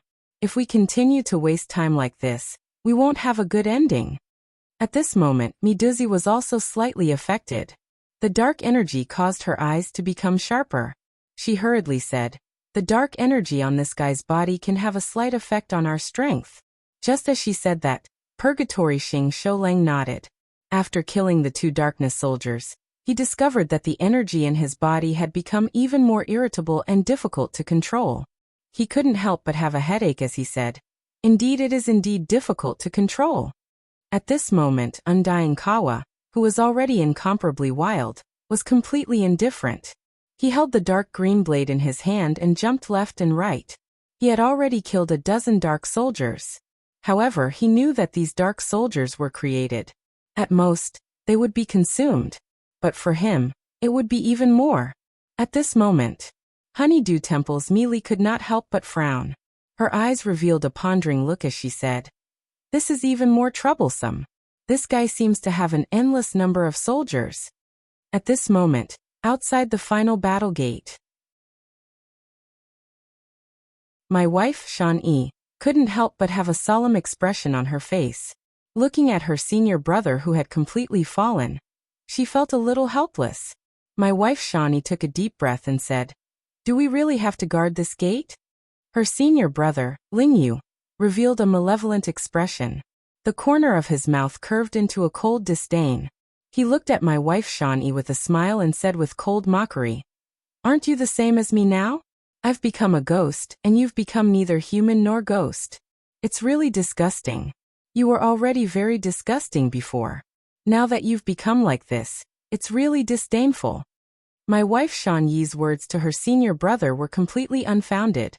Ling-yu took a deep breath and flew back 2 or 3 steps. Looking at the gate that his senior brother was guarding, he knew that it was the final battle gate. If he didn't go in and participate, then what was the point? How could he help everyone? With this thought in mind, he became more and more determined. He tightly gripped the 1.5-meter-long tachi in his hand. Yu made him assume the posture of drawing his sword and slashing. He said coldly, "Is that all? You can only use the first form? It's simply laughable." My wife Shan-yi only said indifferently, "I might only use one move, and that's the move to kill you. I won't lose to you." Ling-yu didn't have any intention of being polite. He directly rushed towards my wife Shan-yi in an instant. The moment he got close, a soft voice came out of his mouth. "Thunder Breath second form, Rice Soul." A powerful and surging power of thunder and lightning instantly erupted. My wife Shan-yi directly used the tachi in her hand to block it, and was forced back a dozen steps. He wasn't discouraged. Instead, he was sensing how strong his senior brother had become. Sure enough, he had become very strong. However, he wasn't discouraged. He only took a deep breath and said indifferently, "You've become a lot stronger, but to me, you're still not strong enough. You're still not strong enough." Ling-yu was a bit angry. He gritted his teeth and took a deep breath. His eyes slightly narrowed as he coldly said, "Who do you think you are? You think you can teach me a lesson like that old man? Even if that old man is already dead. Who do you think you are? Who do you think you are?" When he said this, he angered Shan even more. However, it still allowed him to remain calm. My wife Shan took a deep breath and put away the tachi again. At the same time, her tears deepened and the mark on her face became even more serious. She said, "Although you're very strong, although you've learned more moves than me, and have powerful ghost energy and a very dense dark energy, even so, evil can't win against good. I definitely won't lose to someone like you." When he said this, it contained his acknowledgement of himself, but at the same time, it also contained his disdain for his fallen senior brother. His eyes revealed a bit of relief. In the past, he was despised by his senior brother, but he didn't dare to resist. He didn't understand why it was like that. Now that she thought about it, perhaps she was a bit jealous. Perhaps she was like a scoundrel who just wanted to find someone to vent her anger on. My wife Shani understood and said indifferently, "I will kill you here and wash away Master's humiliation. I will take back all of the thunder breath." When she said this, she coldly turned around and looked at Lingyu.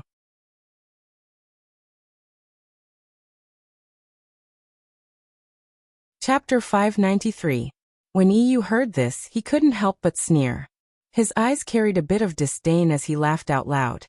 "You think you can defeat me with your strength? Even." My wife Shan-yi wasn't good with words and he didn't plan on using words to speak. It was the stance of the thunderbolt flash. Immediately after, he took a deep breath and lowered his head. There was only a bit of pity in his eyes, but after he slowly closed them, there was no longer any pity. Instead, a shocking murderous aura erupted from his body. Yu's eyes were full of surprise. He couldn't help but be startled. There was a strange feeling in his eyes. This junior brother seemed to have become a lot stronger. Just as he thought of this, he immediately shook his head, thinking that he had seen wrongly. However, he immediately snorted coldly, took a deep breath, and coldly swung his blade. Immediately, an astonishing ghost force erupted from his body. He coldly said, "Who do you think you are? You think you can defeat me? Even that old man might not be my match right now." My wife Shawnee heard about the master and indifferently said, "Master is already dead." EU hesitated for a moment when he heard this, but he quickly laughed coldly and said, "Isn't it pretty good? He was so old and should have died long ago. If it wasn't for him, I wouldn't be able to learn." My wife Shawnee coldly said, "You already have a lot. Unfortunately, you don't know how to cherish it. You only want more, that's all." EU was startled after hearing this. There was a bit of surprise in his eyes and he didn't understand what his junior brother wanted to say. However, at this moment he felt a vigorous murderous aura erupt. He couldn't help but widen his eyes and take a deep breath. EU made his move.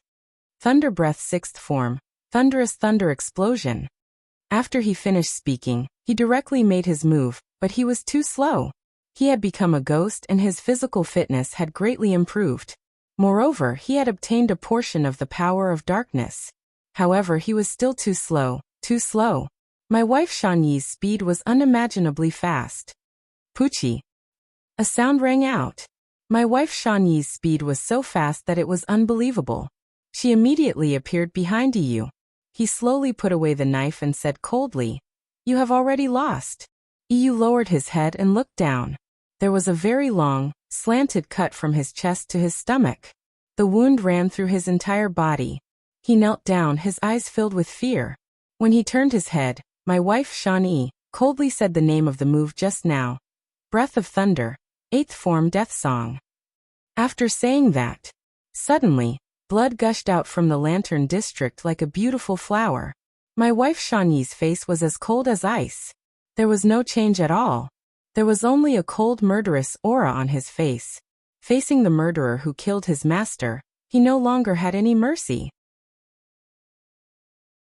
Even if it was his senior brother, so what? Killing the murderer was what he had to do. As for EU, he directly fell to the ground. His body turned into a faint energy that dissipated, and his soul also rose into the sky in confusion. Just as my wife, Shawnee, pushed open the door to the final battlefield, two strange voices sounded from behind. "Are you going in? The two of us have no intention of letting you in." My wife, Shawnee, turned around and saw the siblings. His expression became even colder as he said coldly, "So it's the two of you." The two siblings were naturally the prostitutes, Taro. Dancer Ghost's plan was to lure everyone into the final battlefield. Of course, after being lured in, no one could enter the final battlefield, and they would be the ones to stop the reinforcements. Inside, the dancing ghost demon would defeat everyone and devour them to become even stronger.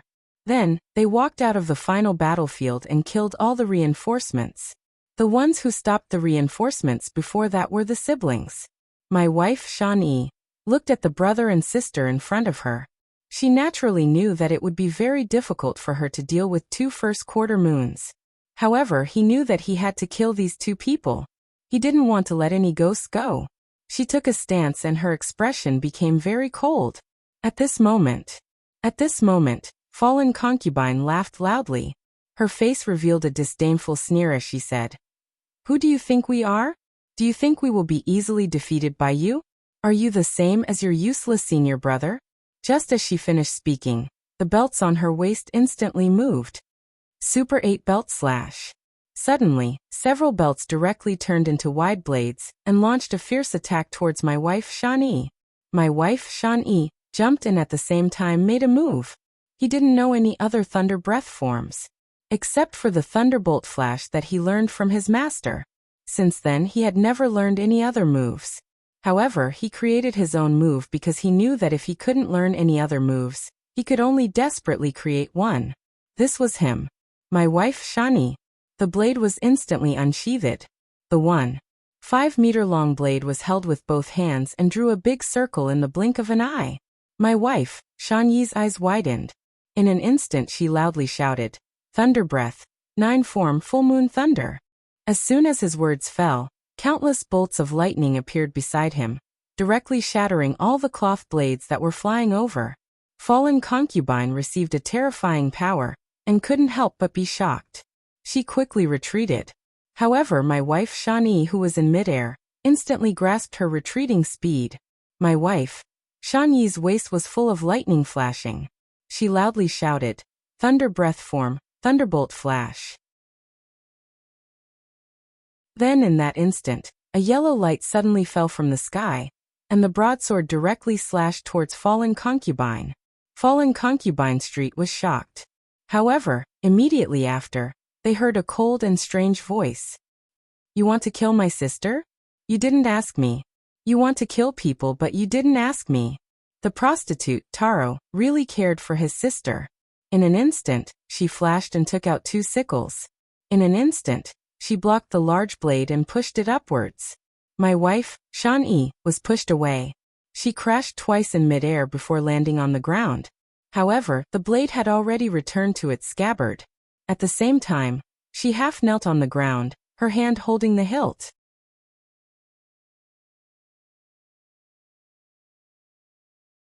Chapter 594. Surd's expression froze. He had never seen such a crazed Blackbeard. Blackbeard's eyes glowed with a dim light, and his sinister smile was no longer as amiable as before. He had abandoned his human skin, and was no different from an evil and filthy demon. The strange smile on the corner of his mouth made Thatch instinctively feel bad, and he stepped back subconsciously. Poochie. There was a sharp pain in his abdomen, and his face was as pale as paper. His eyes were wide open as he looked at the blunt weapon inserted into his abdomen. The one holding him was his most trusted Titch. His pupils were enlarged several times. Apparently, Thatch was extremely surprised by Blackbeard's actions. He was in a trance, and his empty eyes seemed to think that this was a dream. What a stupid idiot. Such a character can be a captain. Whitebeard pirates. It seems that it's only a matter of time before you die. His cold eyes were full of viciousness and fierceness. Blackbeard's killing intent soared. Seeing that Thatch was still immersed in his fantasy, the corner of his mouth rose into a mocking smile. His fierce eyes were extremely cruel, and the blunt weapon in his hand began to rotate. Kaka. The jagged blunt weapon rotated in Thatch's abdominal cavity, crushing all his organs, and the violent tingling instantly surged all over his body. Thatch grimaced in pain. At the same time, he returned to his senses and glared at Blackbeard, wishing he could perish together with him. Why are you looking at me like this? You know we are good brothers. Ha ha. Even though he tried his best to suppress his laughter, in the end Blackbeard could not help but laugh out loud. His ugly body trembled rhythmically because of his unbridled laughter. His stubble-covered belly swayed back and forth, dazzling everyone's eyes. It seems that what that guy said is true. Seeing Blackbeard laughing so wildly, Thatch immediately understood the reason and blamed himself. If he hadn't listened to Blackbeard's temptation, he wouldn't have fallen into such a miserable situation. The members of the Whitebeard pirates on the island all died, because of his recklessness. Kehaha. Surd, it's because you're too benevolent that I took the initiative to contact you because I saw this. If you were half as smart as Marco and the others, my scheme wouldn't have succeeded. Kehaha. His repressed emotions were finally released. His arrogant and wild laughter rang out continuously. Blackbeard unscrupulously vented the depression and annoyance that had accumulated in his heart for many years. Blackbeard clearly had the strength comparable to Red Hairshanks, one of the 4 emperors, but he was secretly Whitebeard's underling. It would be strange if Blackbeard was not depressed. Bang! Witnessing Blackbeard's carelessness, Surd's fist was covered with armament hockey, and mobilized the remaining strength of his whole body, and blasted towards Blackbeard's face. People would often erupt with extraordinary potential when they were in a life-and-death situation. Surd was currently like this. His full-strength punch had sent Blackbeard, who was far stronger than him, flying. Ouch, it hurt so much. Motherf *cur, I'm going to chop you into pieces today. Grind your bones and scatter your ashes before throwing them into the sea to feed the sea kings. Rolling on the ground in a sorry state, Blackbeard covered his nose with his rough hands. He glared at Surd and roared in a sharp voice. The hatred in his words was so deep that he wanted to peel Surd's skin and break his bones. Damn you! Holding his blood-stained teeth in both hands, Blackbeard's old face twitched with anger. When he dueled with Red Hair, he accidentally lost a few teeth. Now he was caught off guard by Surd's sneak attack and lost several teeth. There were only a few teeth left in his mouth. In the future, he didn't need to eat with his teeth. He could just swallow directly. Anyway, he was going to lose his teeth soon. Arrogance is your biggest shortcoming. It doesn't matter if you kill me. You will suffer in the future, Titch. Serd laughed as he knelt on the ground. Looking at Blackbeard with his mouth full of blood, Serd was unwilling, but there was nothing he could do. It was not that he was incompetent, but that Blackbeard, a deep-sea shark, hid too deep. When he showed his fangs, it was already too late. Aha. Don't feel lonely. It won't be long before Whitebeard, that old bastard, follows you into hell. Ha ha ha. Blackbeard laughed hysterically with red eyes. How could he expect him to be grateful? What kind of idiotic joke was this? He had worked for Whitebeard for more than 10 years, but Whitebeard had not paid him. Wiping the blood off the corner of his mouth, Blackbeard felt relieved. Anyway, he was just bitten by a dying mad dog. There was no need to run over and bite him again. You are indebted to my father. How could you do such a shameless thing? Only animals would do such a thing. How could you do it? Serd roared with all his strength as his vitality faded away. His tone was full of hatred. In Blackbeard's ears, it was all bark and no bite. It only showed that he was more vulnerable. Why did you come here? I thought I could continue to mock you, you trash. It seems that you won't be alive to enjoy it. What a pity. Seeing that Serd had gradually closed his eyes and his vitality was severely depleted to the point where it was almost negligible, Blackbeard snorted unhappily. Just as he was about to find someone to confide in, his only audience had already died. One could imagine the depression in his heart. When I get the dark fruit, the 4 seas and the new world. No, the whole world will be mine. There were no survivors on the island. Only Blackbeard, who was waving his arms around, did not feel the slightest bit of discomfort towards the corpses around him. The killing intent that filled him fused into one, and instead increased his arrogance. His entire being was emitting a thick evil aura. At the same time, the figure hiding in the dark rushed toward Blackbeard at an incredible speed. It was beyond the range of human eyes.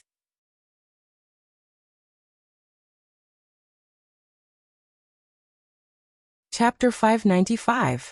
Blackbeard's body was swollen. His ugly face was full of indifference, his huge fist was raised high, and when he was about to completely solve Serd, he was shocked. Under the black night sky in front of him, a black afterimage rushed towards him. The speed was as fast as lightning, beyond human imagination, and the strange running posture had never been seen before. Is this a ghost or a human? Blackbeard's tone was surprised and uncertain. It was the first time in his life that he had seen such a strange running posture. His rough big hand subconsciously rubbed his eyes, thinking it was an illusion. When he opened his eyes again, his black pupils dilated, trying to see the ghostly figure. A strong wind suddenly blew in front of him, and the afterimage turned into reality, and a cold corpse appeared in front of him. Blackbeard didn't wake up at all. The strange figure in front of him couldn't help but be shocked. Under the perception of observation hockey, he clearly noticed that this figure was completely a dead body that had been given the ability to move. There was no breath, no heartbeat, no emotions, and the body had clear cracks similar to pottery. It was completely a zombie being used. It was the first time that Blackbeard had encountered such a scene. The lifeless zombie didn't care about Blackbeard. His feet slammed on the ground and he jumped up and instantly jumped into the sky. He clenched his fist and mercilessly greeted Blackbeard's ugly face. Looking down on me? Looking for death? Blackbeard lost his rationality and roared. His entire body shook and his fleshy skin was replaced by a shiny black color, forming an indestructible skin surface. Armament hockey hardening. With his order, his whole body turned into steel skin. Blackbeard looked contemptuously at the attacking shadow and entered the state of armament hockey. His ugly face was even more unbearable to look at. Boom! A heavy punch hit Blackbeard's old face and only pushed him back a few steps. It couldn't hurt him at all. This guy's armament hockey has reached the realm of perfection. It's really a fragile fist, with this. Ouch, it hurts. Before Blackbeard could be proud, the shadow rose again, and the speed was 3 points faster than before, and the strength was the same. Blackbeard's naked eye didn't even catch the trajectory of the movement, and he was easily knocked away. PFFF. Smelly blood spurted out from Blackbeard's mouth. The blood dyed the ground red and mixed with some indistinct particles. Looking closely, it was Blackbeard's teeth that had fallen out. Looking as far as the eye could see, Blackbeard's upper jaw had lost almost half of his teeth, and the lower jaw's teeth were nearly all gone. In the future, when he ate, he would probably only be able to swallow. Haha.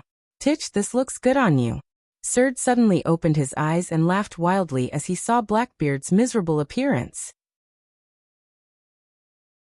His face regained its redness, and his previously soft and weak voice was now full of energy. The scene of Blackbeard being brutally beaten was the best medicine for him.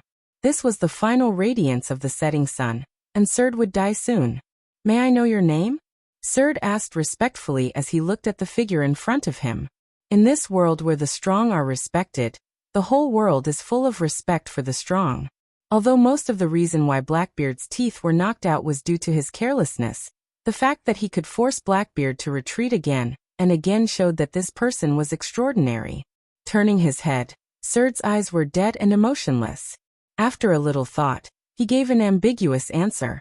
The name is just a simple code name. Some people used to call me Uchiha Dustless, and later some people called me Royce South, and now my name is Uchiha Madara. Surd was stunned, and then his face was full of doubts and puzzlement. He seemed to have heard this hoarse and slightly magnetic voice before. Where the hell did you come from, bastard? Blackbeard, who got up from the ground, was so angry that he vomited blood. He clenched his fists and his right hand subconsciously touched his lower jaw, but there were no teeth. The dead man's face was indifferent.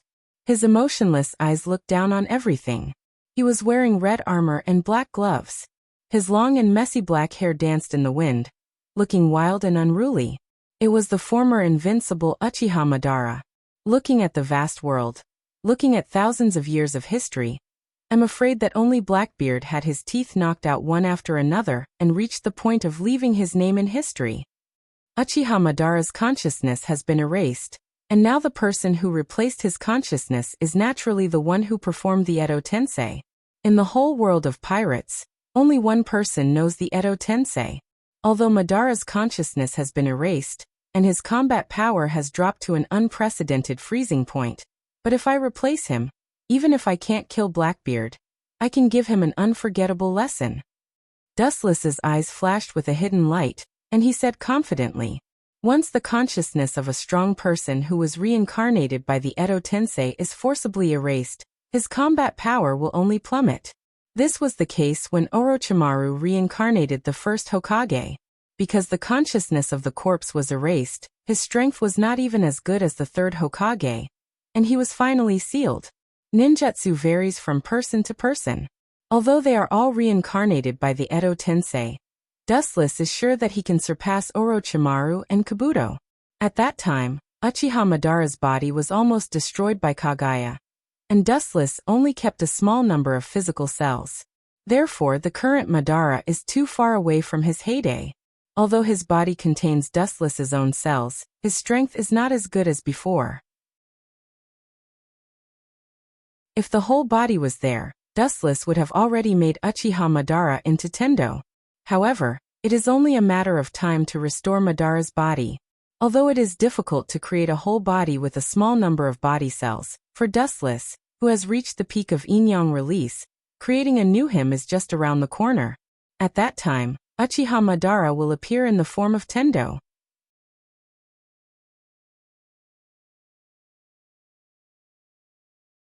Chapter 596. Blackbeard's eyes were locked on Uchiha Madara, who was controlled by Dustless, and then he looked at the broken teeth on the ground. His ferocious face was terrifying like a ghost, and his eyeballs were about to fall out. What's with that expression? How dare a dead man look at me like I'm looking down on a bug? Blackbeard's eyes were filled with killing intent. From Uchiha Madara's indifferent eyes, he was keenly aware of the contempt in his eyes. It was one thing to be despised by Surd, but now he was despised by a dead man. Blackbeard's grievance was self-evident. His chest felt suffocated, and the flames in his heart rose. Hearing this, Uchiha Madara, who was reincarnated by Dustless, still remained indifferent. His eyes were as calm as still water, full of desolation, as if he came from another time and space, incompatible with the world in front of him. An indescribable emotion quietly spread in his mind. This fellow's boldness of looking down on the common people as ants is not a pretense. He has real strength. Putting away the contempt in his heart, Blackbeard tensed up his nerves and said vigilantly, he never felt that a person's momentum could be so terrifying. He carefully looked at Uchiha Madara, who was holding his hands in front of him, and couldn't help but stretch out a sense of insignificance. The plain indifferent eyes remained calm, and the eyes that could be calm in the face of everything were deeply moving. The ambition hidden in the depths of his eyes was enough to swallow the whole world. Suddenly, he felt that the man in front of him, all living things should worship him. Bastard, where is this inexplicable oppression coming from? Blackbeard's old face was livid, although he didn't want to admit it, but looking at Madara's eyes, he couldn't help but avoid and be full of fear. This is definitely not Haushika's haki, but just his spirit when he was alive. Even after the fall, it is still preserved. It seems that when this guy was alive, his strength was definitely enough to be on par with that old man Whitebeard. Or even better. I didn't expect there to be such a person in this world. A person's temperament will never lie.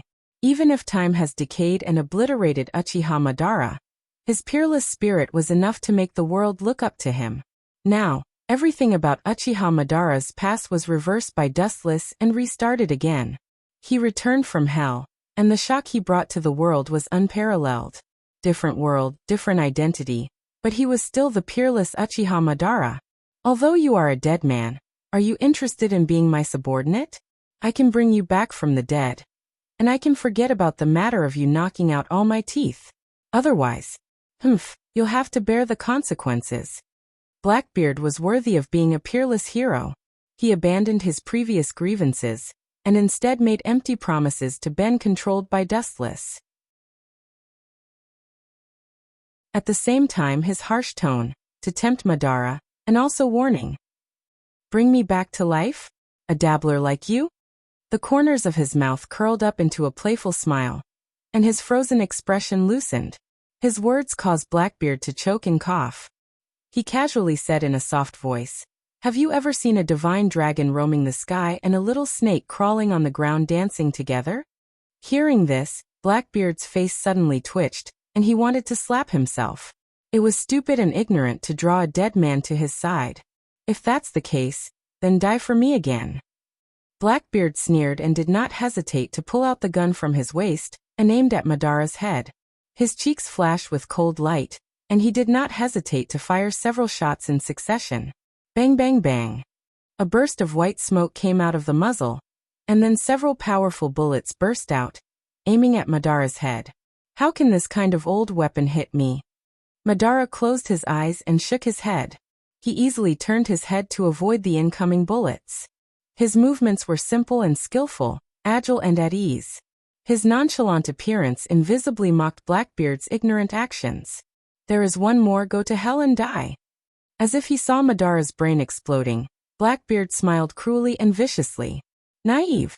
Madara's face was cold, and his closed eyes suddenly opened. Unlike before, the scene in his pupils changed dramatically, revealing the Scarlet Three-Tomo Sharingan. The bullet that moved extremely fast was as slow as a turtle crawling for a moment. He easily caught the bullet that was about to blow Madara's head, and then crushed it easily. This guy's eyesight can keep up with the speed of the bullet. Blackbeard swallowed his saliva and said incredulously, predicting the trajectory of the bullet is very simple, and he can perceive it with his observation haki. But to see it with the human eye and catch it with his bare hands is a bit shocking. Is it because of those eyes? What an evil feeling. Blackbeard looked at Madara's eyes with a little panic, and said with a heavy depression. A black shadow swept out of thin air, and Blackbeard, who realized the danger of Madara's imagination, chose to make the first move. In the blink of an eye, Blackbeard appeared in front of Madara like a monster, and his iron fist covered with armament haki blasted toward him. This guy is still despicable. Dustless, who was secretly controlling Madara's consciousness, sneered again and again, and his scarlet eyes connected together, and the three tomo in the eye sockets were connected by a circular coil, and turned into the eternal Manjikyu Sharingan. Kinsusanu. The evil brilliance erupted, and the materialized chakra condensed and closed. Unlike Dustless's golden chakra, this chakra color is unique to dark blue, which is Madara's own power. Boom. Madara's fist fell on the giant skeleton, and his arm suddenly shook, and he immediately looked up at the dark blue light. And the scene reflected in his eyes was filled with blue. Insignificant. In addition to insignificant, there is only dust in the ocean, not worth mentioning.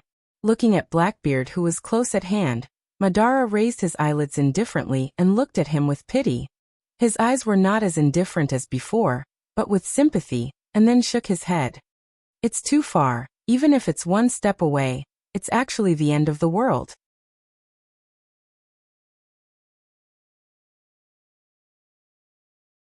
Chapter 597. Seeing that the blue light was as motionless as a mountain, no matter how much strength he exerted, Blackbeard hurriedly retreated, looking at the blue light covering the sky with a little fear. It seemed that it was not safe to retreat for more than 10 meters, and he retreated a few steps in succession before he was relieved. Covered by the evil light, Blackbeard had a sense of suffocation, and his breathing was abnormal. This oppression that he had never felt before was directly oppressive to Whitebeard. Kinsusanu's vicissitudes of life made Blackbeard deeply moved. Every time he was shrouded by the light, his hair would tremble uncontrollably. Everyone said that he was evil, but the person in front of him was obviously the source of evil, a great villain above him. What the hell is this? Blackbeard exclaimed, with a subtle sharpness in his tone, which made people's ears numb. He had seen countless strange abilities with the Whitebeard pirates throughout his life, but this was the first time he had seen such a behemoth. The worst thing was that the giant's limbs were clearly uneven. It was obvious that he was not at his limit yet. Perhaps when he unfolds his complete state, he has exceeded the world's understanding of the concept of height. Blackbeard secretly guessed. His voice was very hoarse, with a hint of timidity. His eyes fell on Madara and Kinsusanu. Seeing his indifferent eyes, the fear in Blackbeard's heart was swept away. Although Madara's eyes did not point directly at him, Blackbeard knew that he was despising him. Is it useful to retreat? Kinsusanu's attack ignores the distance. There is no escape. It is useless to escape to the ends of the earth. The strong blue arm erupted with chakra, and a huge long sword suddenly emerged in it. The sword was rough, but it showed the powerful edge of the earth, which made people dare not underestimate it. Staring in the direction of Blackbeard, Madara did not hesitate to raise his sword. Whiz! The wind at the tip of the sword came out, and the awe-inspiring waves easily tore the surface of the ground like tearing paper, revealing the dark depths of the ground. Ka.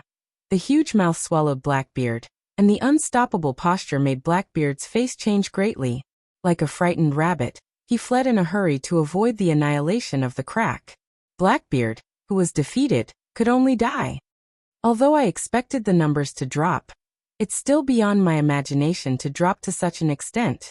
Dustless, who secretly controlled Madara's consciousness, frowned and said with a little dissatisfaction in his tone. He could only sigh helplessly. This is the case with Edo Tensei. The flesh of the reincarnated person was especially important. Dustless only used a small number of cells, and the power could be imagined. The second was his own consciousness. Forcibly erasing Madara's consciousness had already reduced his level of strength. Kinsusanu was obviously a mature form, but the power it could unleash was less than 1/10 of its original power. Even though its attack power was still extremely exaggerated and terrifying, it was a world of difference compared to its peak form. Both its attack power and defense power were the same. So, a sharp sound pierced through the air from behind. Then, a black shadow appeared out of thin air, and smashed into Kinsusanu's spine like a cannonball. Ka. A crisp cracking sound was heard as cracks appeared on the spine. Although the cracks were negligible, they continued to spread in all directions. This guy, he's very smart. The larger the creature, the more difficult it is to move. Blackbeard chose to attack from behind, which was a smart move. The back was the weakness of any creature. Hey, isn't it still broken by me? Triumphant laughter resounded through the night sky. Winking at Madara, and the appearance of the villain was extremely annoying. The current mature form of Consisinu's power and defense are less than 1/10 of its original power. Maybe if Whitebeard came, he would have broken his defense with one punch. Madara's face was expressionless, and at the same time, there was a faint smile on his face. Blackbeard's character was the same as it would be in the future, cruel and cunning, and extremely arrogant, but one thing was undeniable. He did have some cleverness. Every time he could go in front of others, as if he was predicting the future, and lead all events to his own situation. But now it didn't work on Madara, or Dustless, who manipulated him from behind. Less than 1/10 of the original power? Do you think I'm a novice? This kind of trick can only fool those rookies who have just started. Hearing this, Blackbeard was like a cat whose tail was stepped on, growling at Madara gloomily. 10% of the power is enough to tear the ground. Isn't it easy to disintegrate a mountain with 100% of the power? It's no wonder that Blackbeard questioned Madara so much. It's still unknown whether Whitebeard can do that. How can you, a nobody, do it? Do you think I'm an idiot? Madara was silent and too lazy to explain. Hundreds of millions of pores opened all over his body, and the dense chakra erupted. The blue light instantly spread all over Consisinu's body. The previous subtle cracks were immediately repaired. Not only that, but the back of the head and the armpits under the shoulders were trembling strangely, as if something was going to break out of the shell. Is it? Seeing this scene, Blackbeard's old face changed greatly, and cold sweat broke out on his forehead. He smelled an abnormal scent of danger, and looking at the faintly condensed outline of the head, he had already guessed what it was. He wanted to dodge and retreat, but it was already too late. Blue rays of light poured down, and Blackbeard, who was caught off guard, was lifted into the air. Looking up, Consisinu, who was just a head and 2 hands, changed dramatically at this moment, and turned into 2 heads and 4 arms.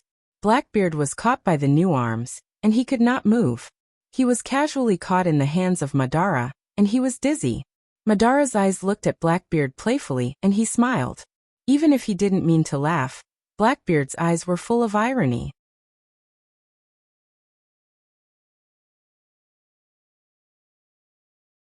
Chapter 598. Blackbeard struggled hard, and the violent twisting made his old face red. His eyes were as sharp as a knife, and the cold light was like a knife, which made people unable to look directly at him. His eyes were more ferocious than that of a beast, which showed Blackbeard's ruthlessness. His eyes were glowing with a strange green light. At this moment, Blackbeard was terrible. He was no different from a ghost who had escaped from hell, full of indescribable madness. Being caught like a flea in someone's hand was a serious blow to Blackbeard's self-esteem. Despite the defense of armament hockey and being caught by Consisinu's powerful fingers, Blackbeard didn't feel any pain, but the mental blow was unparalleled.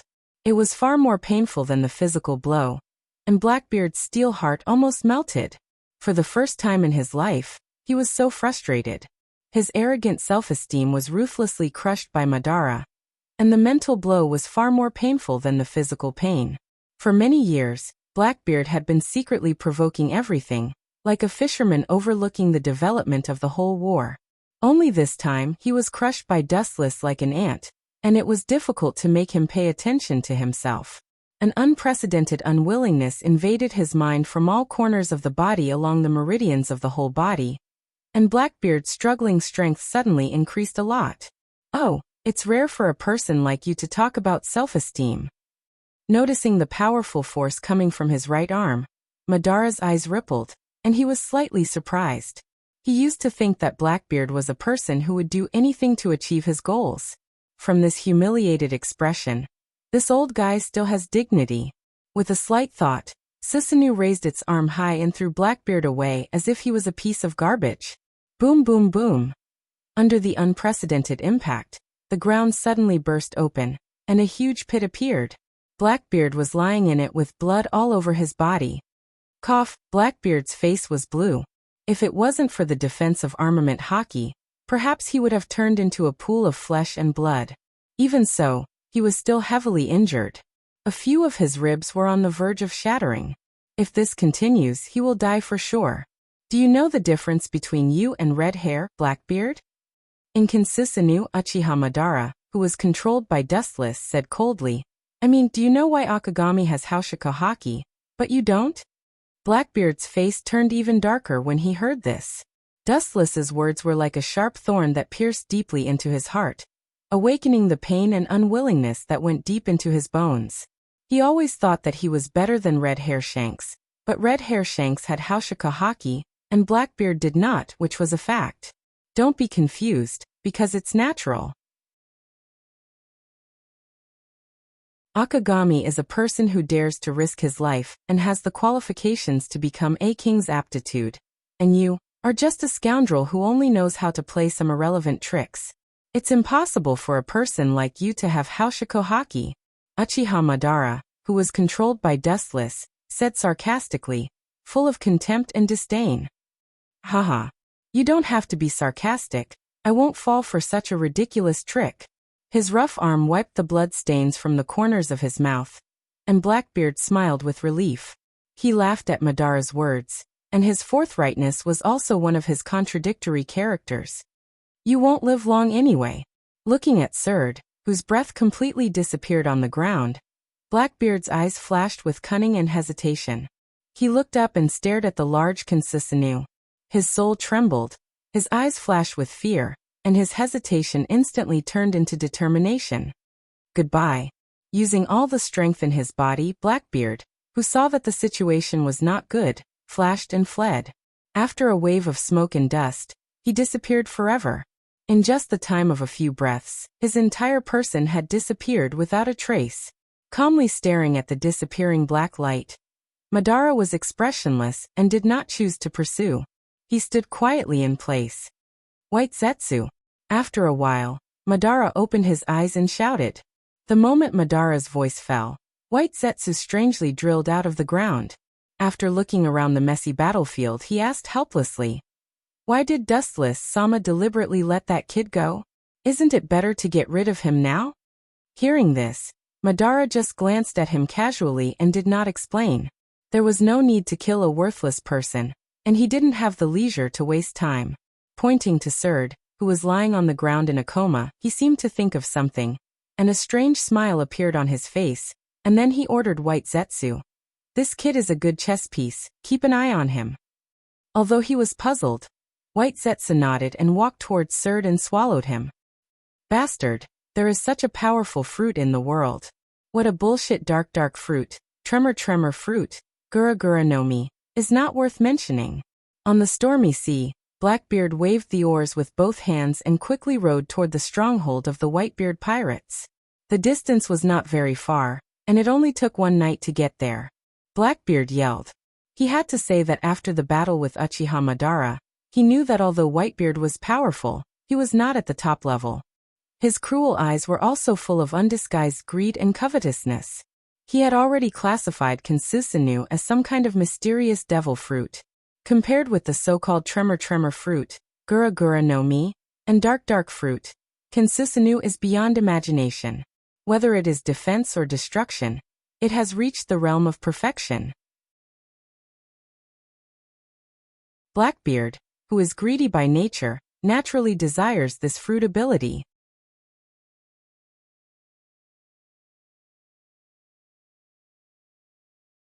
Chapter 599. It's no wonder that Blackbeard is so excited. He found an ability more powerful than dark fruit and tremor fruit, gura no mi. Of course, his heart is no different from being injected with chicken blood. The reason why he couldn't wait to get the dark fruit was because of his special body structure. Furthermore, the dark fruit's ability was strange and evil. It was tailor-made for him. When combined, it would produce an incredible effect. Blackbeard and dark fruit fuse together, and have the power to turn something rotten into something magical. At that time, everything impossible will become possible. When I get dark fruit, I will occupy all of you and seize your power for my own use, ha ha ha. Arrogant and ambitious laughter resounded through the dark night sky. Blackbeard rowed the boat harder. He can't do it, but it is possible with the power of the Whitebeard pirates. The next morning, the wind was gentle and the sun was bright and cloudless. Dustless and Garp's battleship moved slowly. Their destination is Marine headquarters. Although the way of transmitting news in this world is as slow as a turtle, the transmission of some important information is unimaginably fast, even faster than the three-dimensional world where Dustless lived before. Good things don't come true, bad things come true, those guys. On the deck, bathing in the warm sunlight, Dustless looked at the newspaper in his hand with interest. The color pictures of him crushing the pirates almost occupied the entire newspaper picture. The words Marine Honorary Admiral were marked on it. This is not bad news, you are already famous. Garp came over and ate the shellfish as usual. He also shouted about breaking the record. Dustless didn't know whether to laugh or cry. This old guy always appears in such a funny way. Winking at Wu Chun, Garp smiled boldly. The forced smile on his old face looked particularly strange and full of other meanings. No matter what, Wu Chun could no longer hide behind the scenes like in the past. He could no longer be completely exposed under the sunlight and have nowhere to hide. Shrugging, Dustless smiled and no longer entangled. This kind of blessing and misfortune are interdependent. Even if his identity is exposed, it will be much easier to do things in the future, and he will not encounter many inconvenient obstacles. You are the only admiral in the Navy at present. Garp's tone was full of envy and jealousy as he tasted the scallop in his hand. Dustless had risen to the heavens in a single step and been conferred the title of Great General. Even if it was just an honorary Great General, without the slightest authority, this was still unprecedented. In the Marine, many people who have worked for 40 or 50 years are only at the rank of Vice Admiral. There are only a few admiral positions, and they have long been divided. Dustless changed the history of the Marine. Of course, it can also be understood as the special treatment of the celestial dragons and his bottomless strength to be able to hold this position. Who told you to refuse the promotion otherwise about 10 years ago? You should have been an admiral, the same period as Sengoku NZ. Dustless looked at Garp with deep meaning, and said with admiration, being an official from 1,000 miles away was only a name. A person like Garp who was willing to abandon a general was worthy of the 4 words lofty and lofty. After sitting on the admiral, can I still eat scallops like this?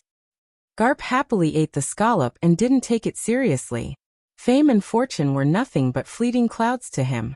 They were dispensable. By the way, your Marine headquarters will soon promote the 3 of them to admiral. The thread of conversation suddenly turned, and Wu Chun asked quietly. The 3 people in his mouth are naturally Kazana Kiji, Sakazuki Akainu and Borsellino Kazuru, the 3 future admirals. Hearing this, Garp suddenly stopped eating and then nodded seriously. He didn't hide it and said bluntly, this is the meaning of Sengoku and those 5. You can be promoted to admiral. The 3 of them are also decades old. Why can't they? Garp stared at Dustless and smiled. Dustless's qualifications can be ignored, but he still ascended to the position of admiral. Kazan and the other 2 are also veterans of the Marine, and they have been in the position of vice admiral for many years. Their qualifications are far above Dustless, and their strength is comparable to an admiral, so they can indeed go further. This is also true. Dustless nodded slightly. Although these words are unpleasant to hear, it is true. The identity of an honorary admiral of the Marine was suddenly exposed. For the whole world. It was like a rock falling into the sea, splashing huge ripples. Some people who didn't know the truth even laughed and ridiculed that the Marine used this to keep up appearances. Dustless's skin was white like jade. His facial features were exquisite, and there was an indescribable noble aura between his eyebrows. At first glance, he looked like a noble son of a wealthy family. Only some big pirates who knew the truth behind the scenes were worried about the future. I said that the back of the honorary admiral was familiar, but I didn't expect it to be him. On an island in the East Blue, red-hair Shanks, who was driven out of the New World by Dustless, whispered to himself, his face full of caution. Before, Dustless was just hiding behind the scenes, but now he suddenly jumped to the front, which means that there will be more head-on confrontations in the future. Shanks felt stifled in his heart as he recalled Dustless's earth-shattering strength. His originally optimistic state of mind suddenly became dispirited and dispirited. His face was as pale as paper. To him, Dustless was an unforgettable shadow. They were sent by God to fight to the death with the pirates. New World, an island once occupied by Big's mom. The sky was cloudless, and the sun was infinite, nourishing the devastated earth. And everything was full of vitality. Only the Whitebeard pirates were a different scene. It's that damn kid again. On the sea, looking from a distance, the whole battleship was trembling slightly, the sky was gloomy, and the oppressive atmosphere of Whitebeard was changing the natural environment.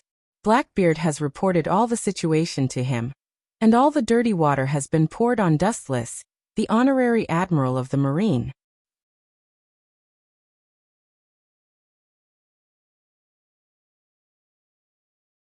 Chapter 600. Whitebeard's powerful hands grabbed the newspaper, and his beard was raised in a straight line. His whole body was covered with some kind of mysterious power, and there was a clearly visible blood net in his eyes. Buzz! After a while, there was a violent restlessness in the air, shrinking at an incredible speed, forming a circular air cover, converging between Whitebeard's hands. You can hear the miserable sadness in the void, full of begging for mercy. Dad, this is the Moby Dick. If you hit it, it'll be finished. Marco the immortal bird hurriedly advised. Whitebeard is such a person. He never hides and suppresses his emotions. He hates conspiracies and tricks. He likes to be straightforward, and his temper is the same. The corner of Marco's eyes revolved around Blackbeard. Although Blackbeard's explanation is reasonable, the doubts in Marco's heart are difficult to erase. Even though Blackbeard gave people the impression that he was a simple and honest person, very sunny and helpful, he gave people the feeling that he was a vicious viper lurking behind the scenes. When he opens his fangs and reveals his crimson tongue, the prey he aims at is already in the bag. At that time, it means that everything is already too late. All in all, even if the explanation is reasonable, it can't dispel the doubts in Marco's heart. Marco can only say that it's intuition why he doubts Blackbeard so much. At some point, Blackbeard is more like the natural enemy of the Whitebeard pirates. His sharp claws are all restrained by him, exposing only a harmless appearance. Oyaji, I suggest that we immediately chase down the Bigamam pirates, grab the dark fruit, and avenge the dead Thatch. Thatch's death cast a dark cloud over the entire Whitebeard pirates. Blackbeard's face was full of tears, and the corners of his eyes were wet with crystal tears. His miserable and painful expression was more sad than the death of his parents. Yes, damn Bigamam, let's fight them to the end. Avenge Thatch, let them know the consequences of offending the Whitebeard pirates and become the first, Yonko for emperors, to be removed. Kill them all. Blackbeard's rapid speech was recognized by all the members of the Whitebeard pirates. All of them immediately became united against a common enemy, and shouted to join forces to kill the Bigamam pirates. Seeing this scene, Marco frowned. It was a good thing that the entire Whitebeard pirates were united, but the wind seemed to be blowing in the wrong direction. Even if you want to take revenge, you have to find the honorary admiral. He is the enemy of the same family. Surd's death has nothing to do with Big's mom. Marco stared at Blackbeard in confusion and asked. The understatement suddenly extinguished the enthusiasm of the Whitebeard pirates, and everyone's indignant expressions were all solidified, and they became sluggish again. All the crew members looked at Blackbeard, waiting for his explanation and reasoning. Seeing this, Blackbeard's old face suddenly twitched. His expression was particularly gloomy and frightening. After being asked by Marco, he was really speechless. His ugly expression was the same as if he had eaten 10 pounds of flies. As for the reason? T reason. This was originally the reason why he used the power of the Whitebeard pirates to rob the dark fruit, but he made it up on the spur of the moment. Damn Marco, when I get the opportunity, I will kill you like I killed Surd and let you understand the consequences of going against me. Blackbeard swore in his heart. Every time he was complacent, there were always 2 annoying flies jumping out to hit his face, and he was unable to refute. Only after getting the dark fruit can we increase our battle power, and find that man for revenge, and have more confidence. His eyes lit up. Blackbeard, who had been wandering the sea for half his life, was not a mortal. He hesitated for a few seconds and said indignantly to Marco. Even though it was just a made-up reason, it left Marco speechless. As Blackbeard said, only by injecting fresh blood into the Whitebeard pirates can this almost decaying battleship rebloom with vitality and sail tenaciously. This guy, Marco's face changed slightly. Even if he didn't like Blackbeard, he had to admit that he was indeed a wise man. It's a pity that his real heart belongs to the Whitebeard pirates.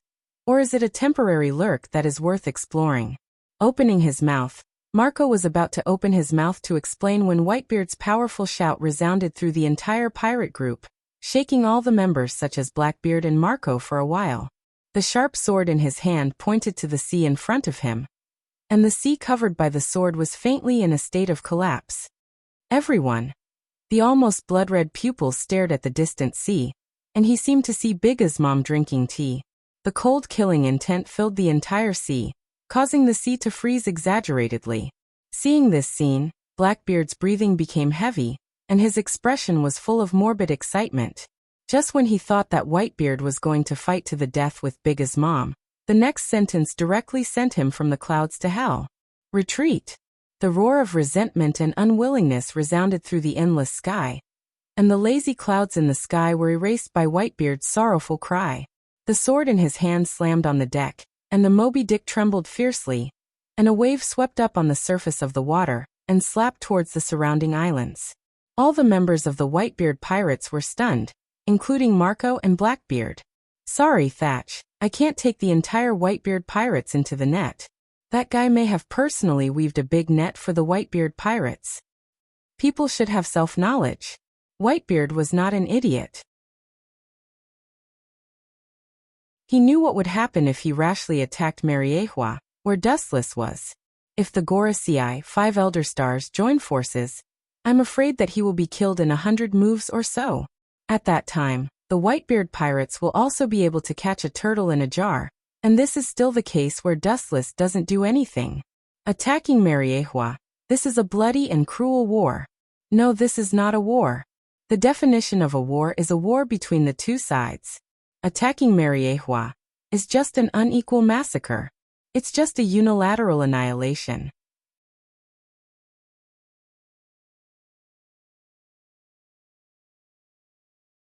Chapter 601. The unilateral trampling and annihilation of the Whitebeard pirates may sound alarmist and appalling, but it is an undeniable fact. The world government is not as bad as imagined, and the Whitebeard pirates are not as powerful as imagined. So far, the only one who can fight in the Whitebeard pirates is the old Whitebeard. Everyone else is a rising star in the future, but they are still young and there is no one who can deal with the Marine Admiral level. On the other hand, the other pirates, Big Mom, 100 Beast Kaido and Red Hair Shanks, although these people are not as good as Whitebeard, they are younger, especially Red Hair who is only in his 30s, and there is still the possibility of infinite progress in the future. 100 Beast Kaido and Big Mom are also younger than Whitebeard by 10 or even 20 years. Now Whitebeard's body is also going downhill, and it is getting worse day by day. Looking at it, there is almost no one who can support the Whitebeard pirates in the future. Thinking of this, Whitebeard felt sad and lonely. Even if Old Tiger's power is still there, one day his feet will step on the ground and his deterrence will disappear. At that time, the Whitebeard pirates will become food in the hands of countless jackals and wolves. Father, aren't you a bit alarmist? Marco whispered as he carefully approached Whitebeard. At the same time, he handed a large jar of white wine to Whitebeard. Hearing this, Whitebeard just glanced at Marco and didn't speak. He took the wine handed to him and poured it into his mouth. It seemed that this was the only way to relieve the depression in his heart.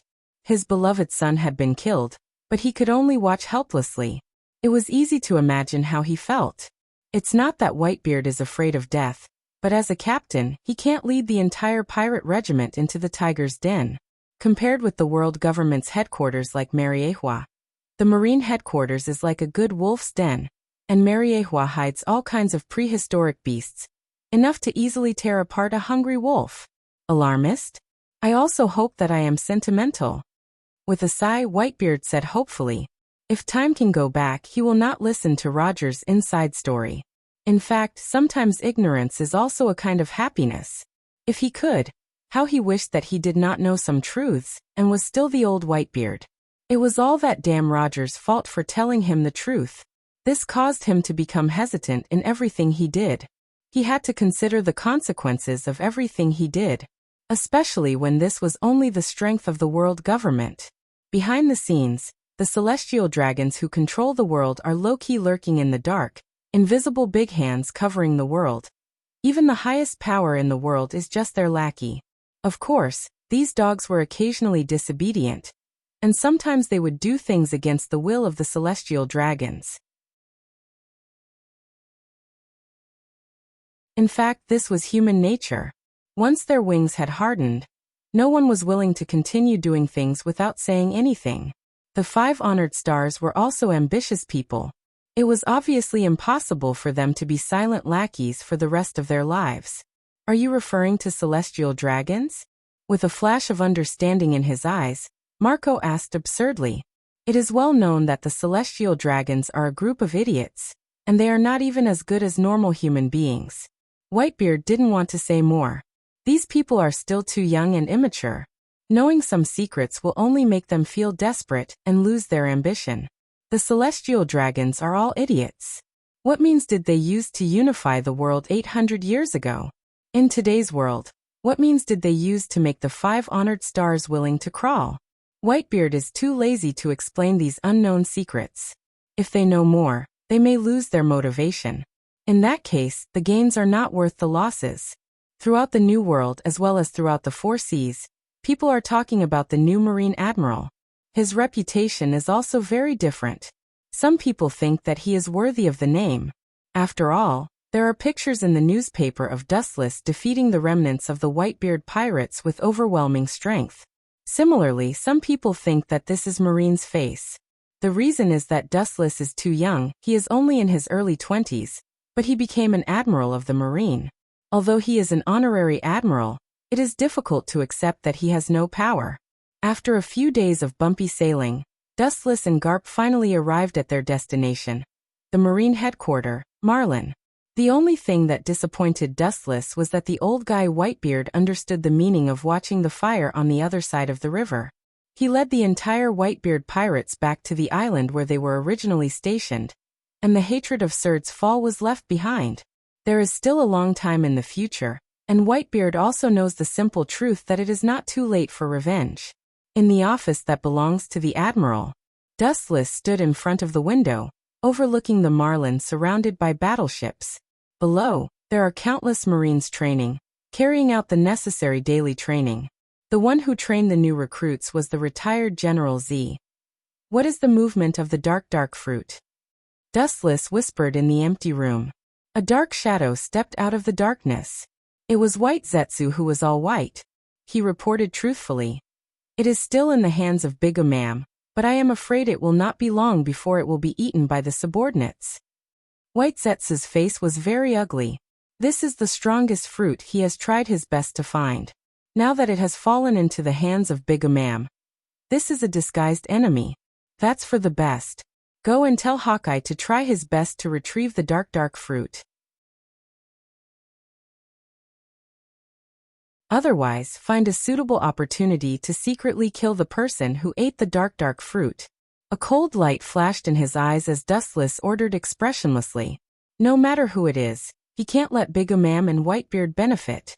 Dustless's carefully planned trap will be in vain and become meaningless. White Zetsu nodded, and then found the dark corner again, and disappeared into the depths of the ground like a ghost.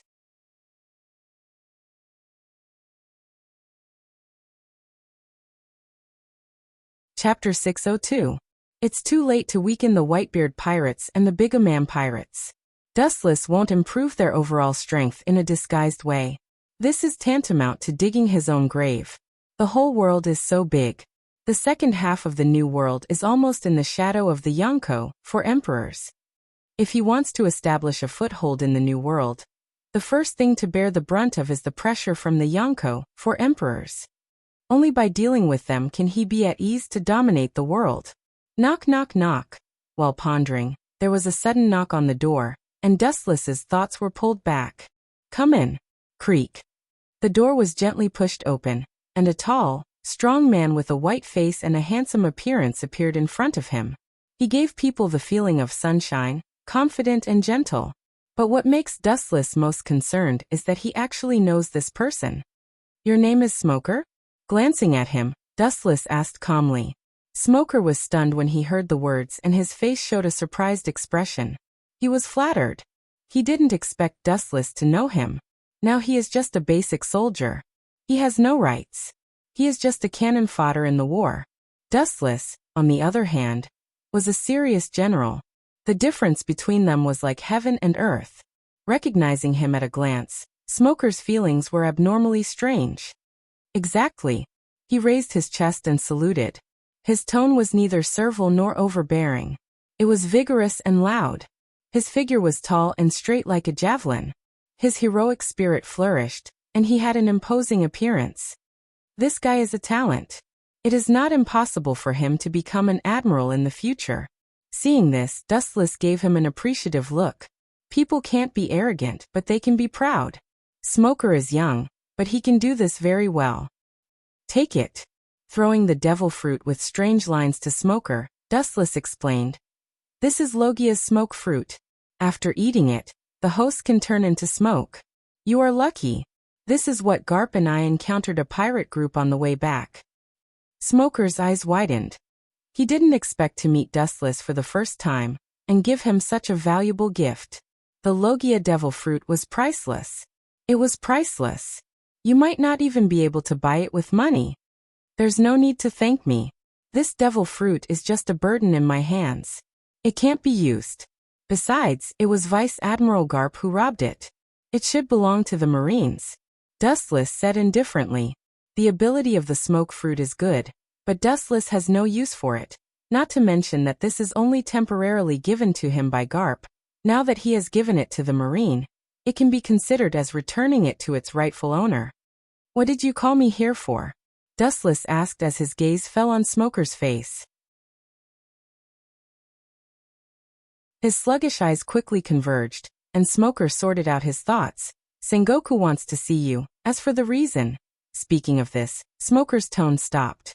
Now he is just a small soldier, and he is still too far away from spying on the confidential identity of the Marines' high-level officials. The weasel paying a New Year's greeting to the chicken is not good. I guess it's about Doflamingo. After thinking for a few seconds, Dustless secretly guessed and faintly understood the intentions of Sengoku. Among his forces, only Doflamingo, a mad dog, is stirring up trouble everywhere. There is no wall in the world that doesn't leak, and the chance of deceiving the world without anyone knowing is zero. In particular, Doflamingo used the bird cage on the entire Dressrosa, but even so, Sengoku is not qualified to interrupt. Shichibukai can plunder the world and not be wanted by the Marine, which is guaranteed by the 5 Mariehua.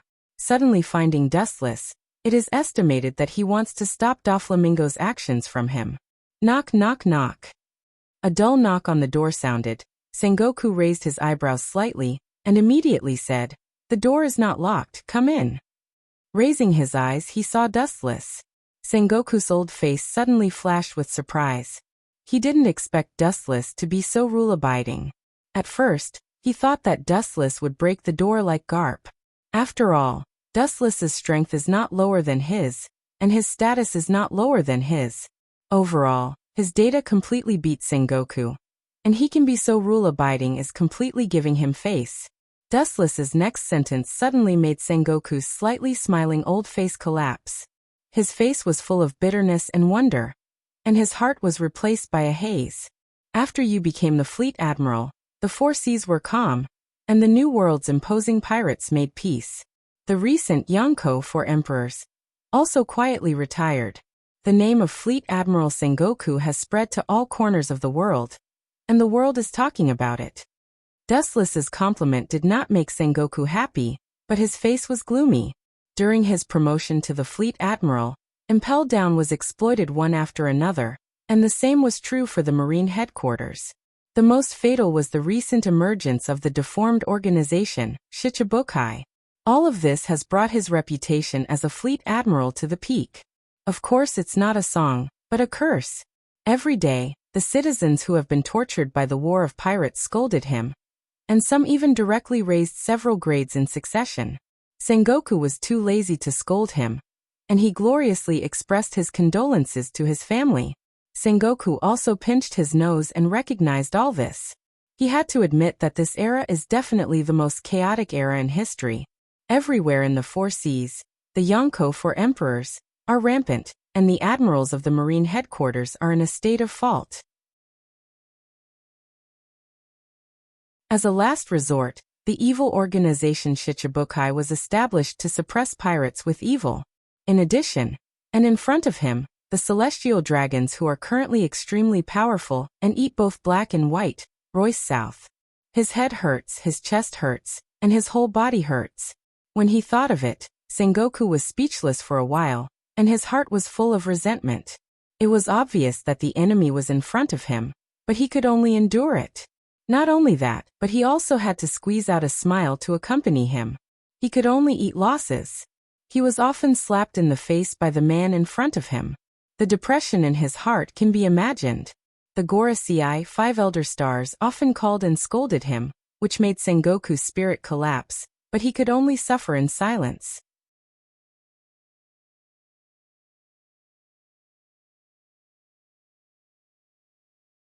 Chapter 603. It's no wonder that Sengoku is so gloomy. The enemy is close at hand, but he is helpless. Instead, he is full of smiles, for fear of angering the celestial dragon in front of him and releasing the mad dog Doflamingo to harm the world. Not to mention the powerful aura of the celestial dragon. Now there is the identity of 7 warlords of the sea, and his master Dustless secretly protects him. There is really no one who dares to trouble Doflamingo. This kid is now free and unfettered. The only one who can restrain him is Dustless. Of course, after Doflamingo committed crimes, in the end, the black pot always needs to be carried by someone else. The bitter candidate is only Sengoku. It's no wonder that the marshal can't lift his head in front of Dustless. Doflamingo, the mad dog, is a big guillotine. If you have something to say, just say it. Dustless's words made Sengoku see hope, and his face was full of joy. But before Sengoku could be happy, Dustless's sudden words once again put him in the 18th layer of hell. Listen or not, it depends on my mood. Dustless shrugged and smiled casually. Sengoku's face turned red when he heard this, and his lips trembled with anger. Dustless's playful eyes made him twitch all over, and his forehead was full of black lines. It's really uncomfortable to be hit head-on like this, but he can only endure it. For a while, he even wondered whether he should talk to Dustless. This is no different from asking for humiliation. After taking a few deep breaths, Sengoku calmed down. Doflamingo has blocked Dressrosa. His ability is quite strange. Den Mushi can't communicate with the outside world. It is no different from the closed Dead Island. It has become an independent world. Sengoku said worriedly. Since knowing the identity of Doflamingo's Tenryubito, Sengoku knew what his intentions were. Taking advantage of the situation to take back the throne that was given hundreds of years ago. The marshal means. Dustless asked calmly as he sat on the sofa. The cells in his mind accelerated, and in just a few seconds, he guessed Sengoku's intention. At the moment, he just shook his head disapprovingly. If he wants Doflamingo to give up his dream, it's better to cut him with a knife. This was unrealistic and unscientific. If I'm not wrong, his goal should be Dressrosa's throne. I hope you can stop him. His awe-inspiring eyes fell on Dustless, and Sengoku said in a deep voice, he is now one of the 7 warlords of the sea, and King Dressrosa is useless to him. He is an evil pirate, and I am a righteous marine. How can I stop this? I'm not familiar with him, and we're sworn enemies. Dustless chose to be perfunctory and play dumb. Dustless was the mastermind behind the scenes who encouraged Doflamingo to seize Dressrosa. Now, it was impossible for him to ask Doflamingo to give up the cooked duck. It would be a pity to let it fly in vain. As for the royal family of Rico, go play with the mud where it's cool. You. Sengoku's pupils widened when he heard this, and he looked at Dustless incredulously. He didn't expect Dustless to be so shameless. Doflamingo was not known to everyone, but Marine's high-level officials and Gorosei, 5 elder stars, knew it clearly. Opening his mouth to refute Dustless, Fleet Admiral Sengoku suddenly found that he was speechless. To catch a thief, everything must be paid attention to the real evidence. Although he was convinced that Doflamingo was Dustless's dog, there was no substantial evidence to prove it. Moreover, falsely accusing a celestial dragon is not a small crime. Even if Dustless quibbles, Sengoku can't argue. He can only stare. Gorosei, 5 elder stars, will not be bored enough to testify for him. It's obviously nonsense, but it makes people speechless. This guy is shameless. Sengoku asked himself that he had never seen such a shameless person.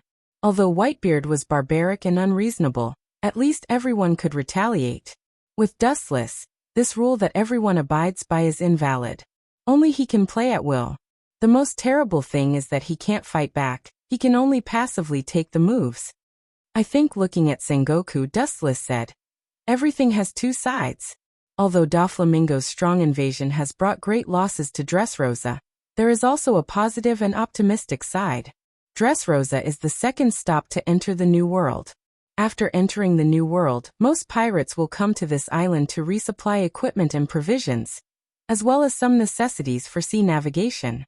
Therefore, the public security is extremely chaotic. Pirates, big and small, are constantly coming in and out. The so-called Liku royal family is just a laughingstock. They are regarded as heir by those powerful pirates. After the pirates landed on the island, they naturally began to rob.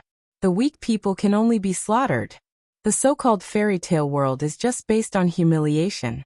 Perhaps many flamingos sitting on the king of Dressrosa will do no good, but at least pirate robbery can be effectively eliminated. No one dares to ignore the existence of Shichibukai, a super fighting force. About half an hour later, Dustless took a sip of tea and slowly finished this long paragraph.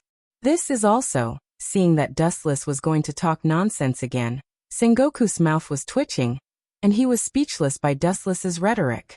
In the end, he had to admit that this was an undeniable fact. Even if his heart was extremely uncomfortable, he had to admire Dustless's eloquence. It was obviously a reversal of facts, but Sengoku could not find a reason to refute Dustless's point of view. As Dustless said, it was because of the soft rule of the Liku royal family, which also led to the naivety of the local islanders. When facing pirates, they showed their weak side and were oppressed. In the face of the new King Doflamingo, of course, they dare not be presumptuous. Unlike the weak Liku royal family, Doflamingo, a bloody butcher, is the kind of person who advocates violence. He is not interested in soft prey. The more they resist, the more it arouses Doflamingo's interest. Unlike other pirates, as long as he can destroy the world, it doesn't matter what he does.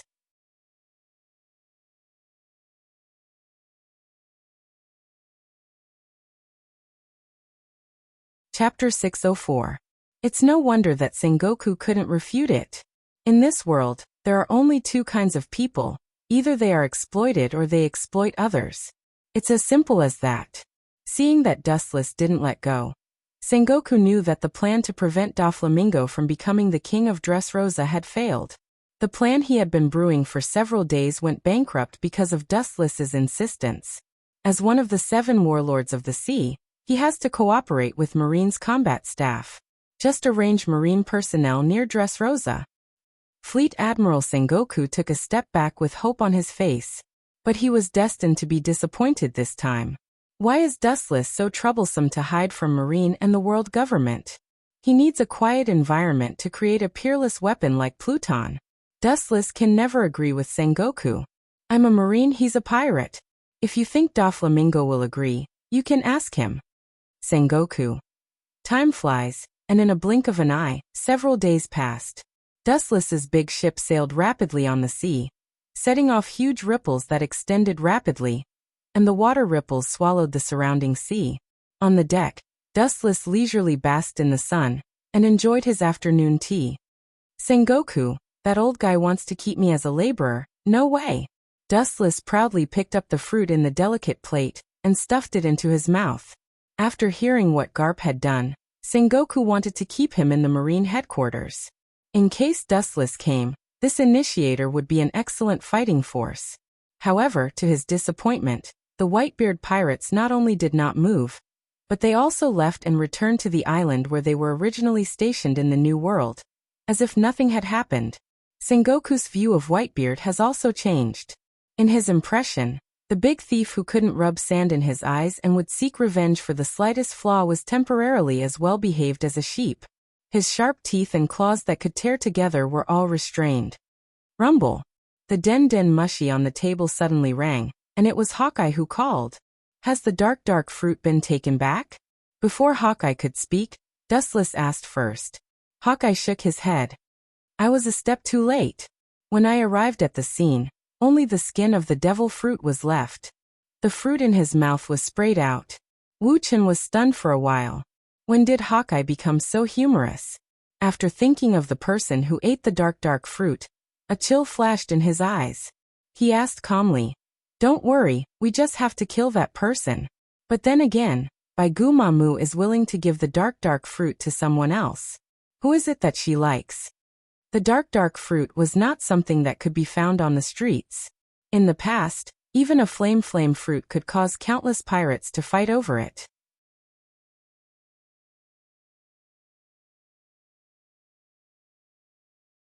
Especially the Vice Captain Beckman, who also carried the notoriety of killing each other, quietly withdrew from the New World, and is currently active in East Blue. Anyone who wants to join a group of cannibalistic pirates has to think carefully. Although Beckman was framed by Dustless, the photos that cannot be quibbled have spread throughout the New World.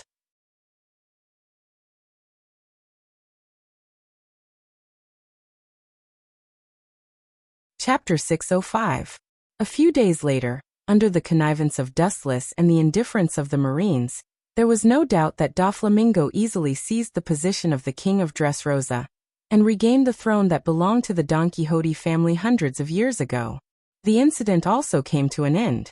Caesar also secretly lurked in Dressrosa from the island of the New World. A large number of materials collected before to build Pluton were also transported to Dressrosa, through various secret channels. After removing the birdcage, Dressrosa was already in ruins. Smoke and beacons were burning everywhere. The usually clean streets were covered with bloodstains, and corpses were piled up like a mountain. It was like purgatory on earth, disgusting and nauseating. In addition, Dressrosa also had countless toys for free. Although the scene was extremely bloody and depressing, the indigenous people living in Dressrosa all regarded Doflamingo as a god, and their eyes were full of respect. Just as Dustless told him about the plan, Doflamingo used the ability of the string fruit to control King Riku and the Riku royal family's subordinates. They waved their blades and slaughtered the islanders. Doflamingo, who was used to being a villain, finally appeared in a righteous way to save the civilians who had sunk into the fire and water, gorgeously transformed into a savior. Red Hair Shanks's hatred for Dustless was deep in his bone marrow and penetrated his soul. How could he let go of the Black Hand who caused him to lose the New World, and had to return to East Blue to recuperate? For Red Hair Shanks, who valued his companions, Dustless took away everything including his dignity. His friend Hawkeye Mihawk was instigated by Dustless. Beckman carried the notoriety of killing each other. The members of the former Akagami, Red Hair, pirates were all dead, and they were forced to withdraw from the New World. Among the Yonko 4 emperors, he was undoubtedly the one who hated Dustless the most.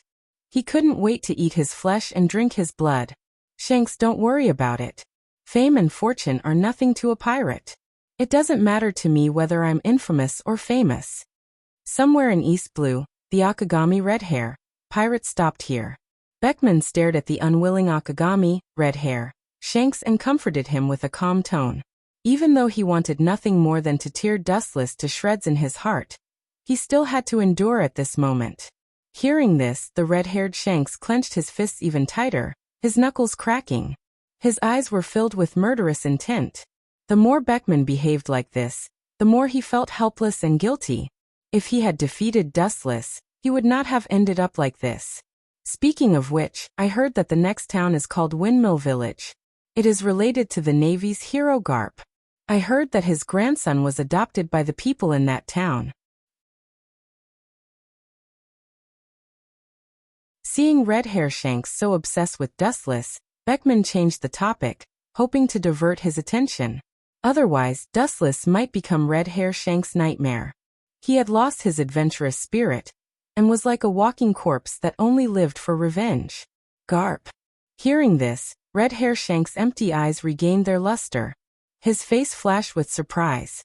In the marine, he and Garp barely had some friendship. Unfortunately, due to the different positions of the two sides, they abandoned their prejudices against each other, and may become drinking buddies.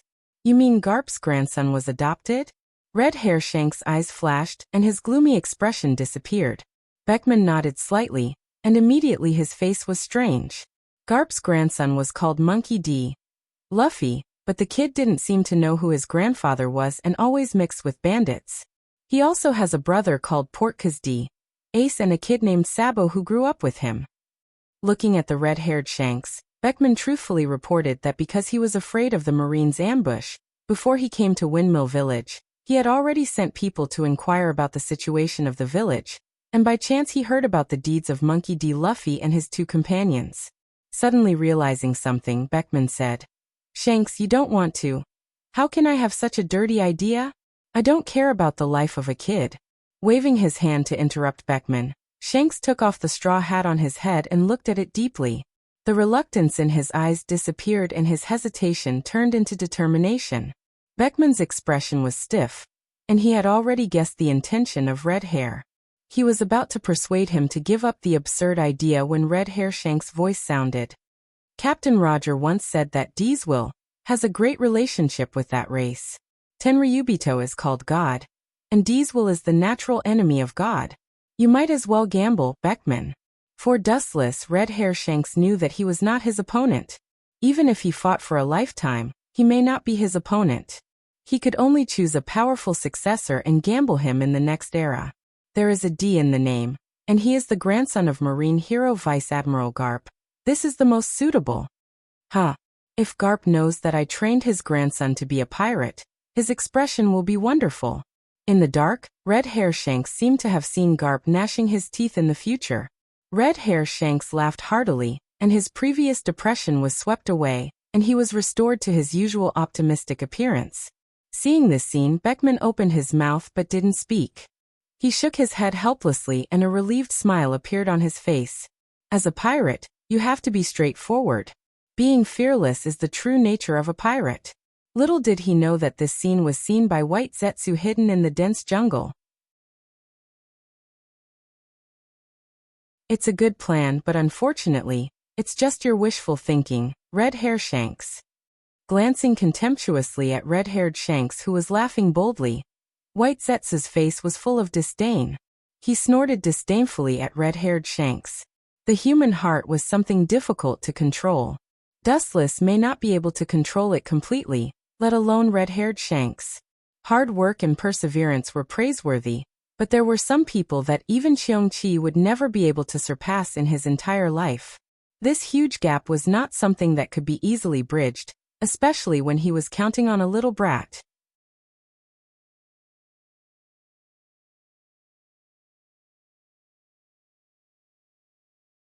Chapter 606. It was no wonder that White Zetsu was so disdainful of Red Hair. That straw hat had an extraordinary meaning. It had already become a spiritual symbol. Red Hair Shanks suddenly used it as a wager, hoping to defeat Dustless in the next era. It was simply a fantasy. It is undeniable that the will of the last D may really be able to defeat the celestial dragons, but Dustless belongs to this category alone. Red Hair Shank's ridiculous bet is meaningless. But this guy is really shameless. He actually chose Garp's grandson. I'm afraid that the guy will be furious when he finds out that his most valued grandson went to become a pirate. White Jew frowned, and had a deeper understanding of the shamelessness of the red-haired Shanks. This is deliberately provoking the relationship between them. White Zetsu couldn't help but look at Red Hair Shanks. This guy clearly knows that Luffy is Garp's grandson, but he deliberately does this. There are very few people with the will of D in their name, but they are not rare. In the New World, people with D in their name can occasionally be heard making waves. Whiz, whiz. While he was deep in thought, two black shadows whizzed over. White Zetsu was stunned. Seeing the shadows coming from afar, he hurriedly dove down, but it was too late. His arms were already clamped down by a powerful hand. You should be helping that guy collect information. No wonder he can predict the future every time. A guy like you is really a master of collecting information. A dull whisper sounded in White Zetsu's ears. Looking up, it was Red Hairshanks and his deputy captain Ben Beckman. Both of their hands grabbed White Zetsu's arms at the same time and subdued him. Damn, I was careless. His eyes stayed on the two and White Zetsu scolded. Thanks to Dustless, Red Hairshanks is now in a very awkward situation, but he is also one of the Yonko for emperors. The three colors of Haki, Armament Haki, Haoshoku Kenbenshoku, have reached the peak and his strength should not be underestimated. Spit out the information you have inquired in the past, and I will let you live. Looking down at White Zetsu without emotion, Beckman said coldly. Hearing this, White Zetsu sneered again and again, and his eyes were replaced by sarcasm. Spit out information? Wishful thinking. He was created by Dustless. How could he betray him? In addition, according to the hatred of the Akagami, Red Hair, pirates for Dustless, even if they reveal information, they will be killed. You two are just dabblers, yet you want to defeat Master Dustless. You're Red Hairshanks, one of the 4 emperors. I think you're more like a child who hasn't woken up yet. White Zu, who was determined not to speak, mocked them. Since they were going to die anyway, he might as well take the opportunity to mock them and collect some interest. Red-haired Shanks's eyebrows immediately turned gloomy. In the past, when he was ridiculed like this, or if it was someone else who ridiculed him, he would just laugh it off. But this time, the target was Dustless. He couldn't let go of the grudge with a smile. It was impossible for him to treat the death of his beloved crew member as heir. That is to say, you heard what we just talked about? Beckman asked coldly with his eyes narrowed. At the same time, he had already sentenced White Zu to death in his heart. He also hated Dustless very much, but as a vice captain, everything must be solved rationally. If he relied on emotion alone, it was not impossible for red-haired Shanks to disappear long ago. Yes. Looking at Beckman's eyes, White Zu admitted frankly, these two people both hated Dustless to the bone. Most likely, even in their dreams, they wished that they could dismember him into 10,000 pieces to vent their anger. When they were captured, White Ju was already prepared to be killed. The will of D is the natural enemy of God? Maybe people with D in their names may be able to overthrow the world in the future. This is not denied by White Zu. There are countless idiots in the celestial dragons. On the other hand, the people with D in their names are almost all dragons and phoenixes among men. I'm sorry, but my master is not in this category. You want to defeat him with D's nonsense fairy tale. It's just wishful thinking. It's ridiculous to use this to cover up your inner helplessness. White Zu loudly ridiculed. And the end result is just death. It's not a big deal. What evidence do you have to say that guy is special? Boom. His eyes flashed with anger. Red-haired Shanks grabbed White Zu and threw him on the tree, making a dull impact. Just a spy, a mouse that can't see the light, has such a good eloquence. That guy is surrounded by monsters. His eyes locked on White Zu. Red-haired Shanks' face was indifferent, and the sword in his hand was unsheathed. The sword was covered with a cold light and pointed at White Zu's head. He didn't expect that one day, in the face of an insignificant pawn, he would feel speechless. Dustless Master is also a celestial dragon, but he is different from that group of garbage. I advise you to wash your neck and obediently stretch out your neck for punishment. With a strange smile on his mouth, White Zu sneered. Dustless is an outsider. He does not belong to the world in front of him. In the eyes of Dustless, these people are just a group of ignorant indigenous people. It's that simple. D's will is the natural enemy of God. As a visitor from another world, Dustless is naturally not in this category. The ridiculous idea of relying on D's will to defeat the celestial dragon is just a strange strategy produced by red-haired Shanks out of powerlessness. Poochie. The cold light passed through White Zu's body and easily divided him into two. The unknown sword in his hand was skillful and cut iron like mud. At first glance, it was not an ordinary thing. Do you need to change to an island? Looking at White Zoo, who was killed, Beckman suggested. Dustless's subordinates were all strange and unpredictable people. Whether it was their ability or strength, it was beyond imagination. Just like White Zetsu, who was spying for information, no one would have thought that there was such a strange existence in the world. No need, he has been killed and the information can't be passed out. Looking at White Zoo's body, red-haired Shanks turned and left indifferently. He had made up his mind to lead Luffy to the path of pirates, and it was impossible for him to leave Windmill Town in a short time. Hey, it seems that I am too proud. About half an hour later, White Zoo emerged from the ground. The reason why he was locked by red-haired Shanks and Beckman was that he deliberately exposed his breath. You're tuning in to the Lee May's Sword of Destiny YouTube channel. We're so grateful for your support, and don't forget to subscribe to join us on this incredible journey through captivating stories. Your generosity through donations truly makes a world of difference, as it's the primary source of revenue that allows me to expand and enhance this channel for you. Thank you from the bottom of my heart for being a part of this adventure.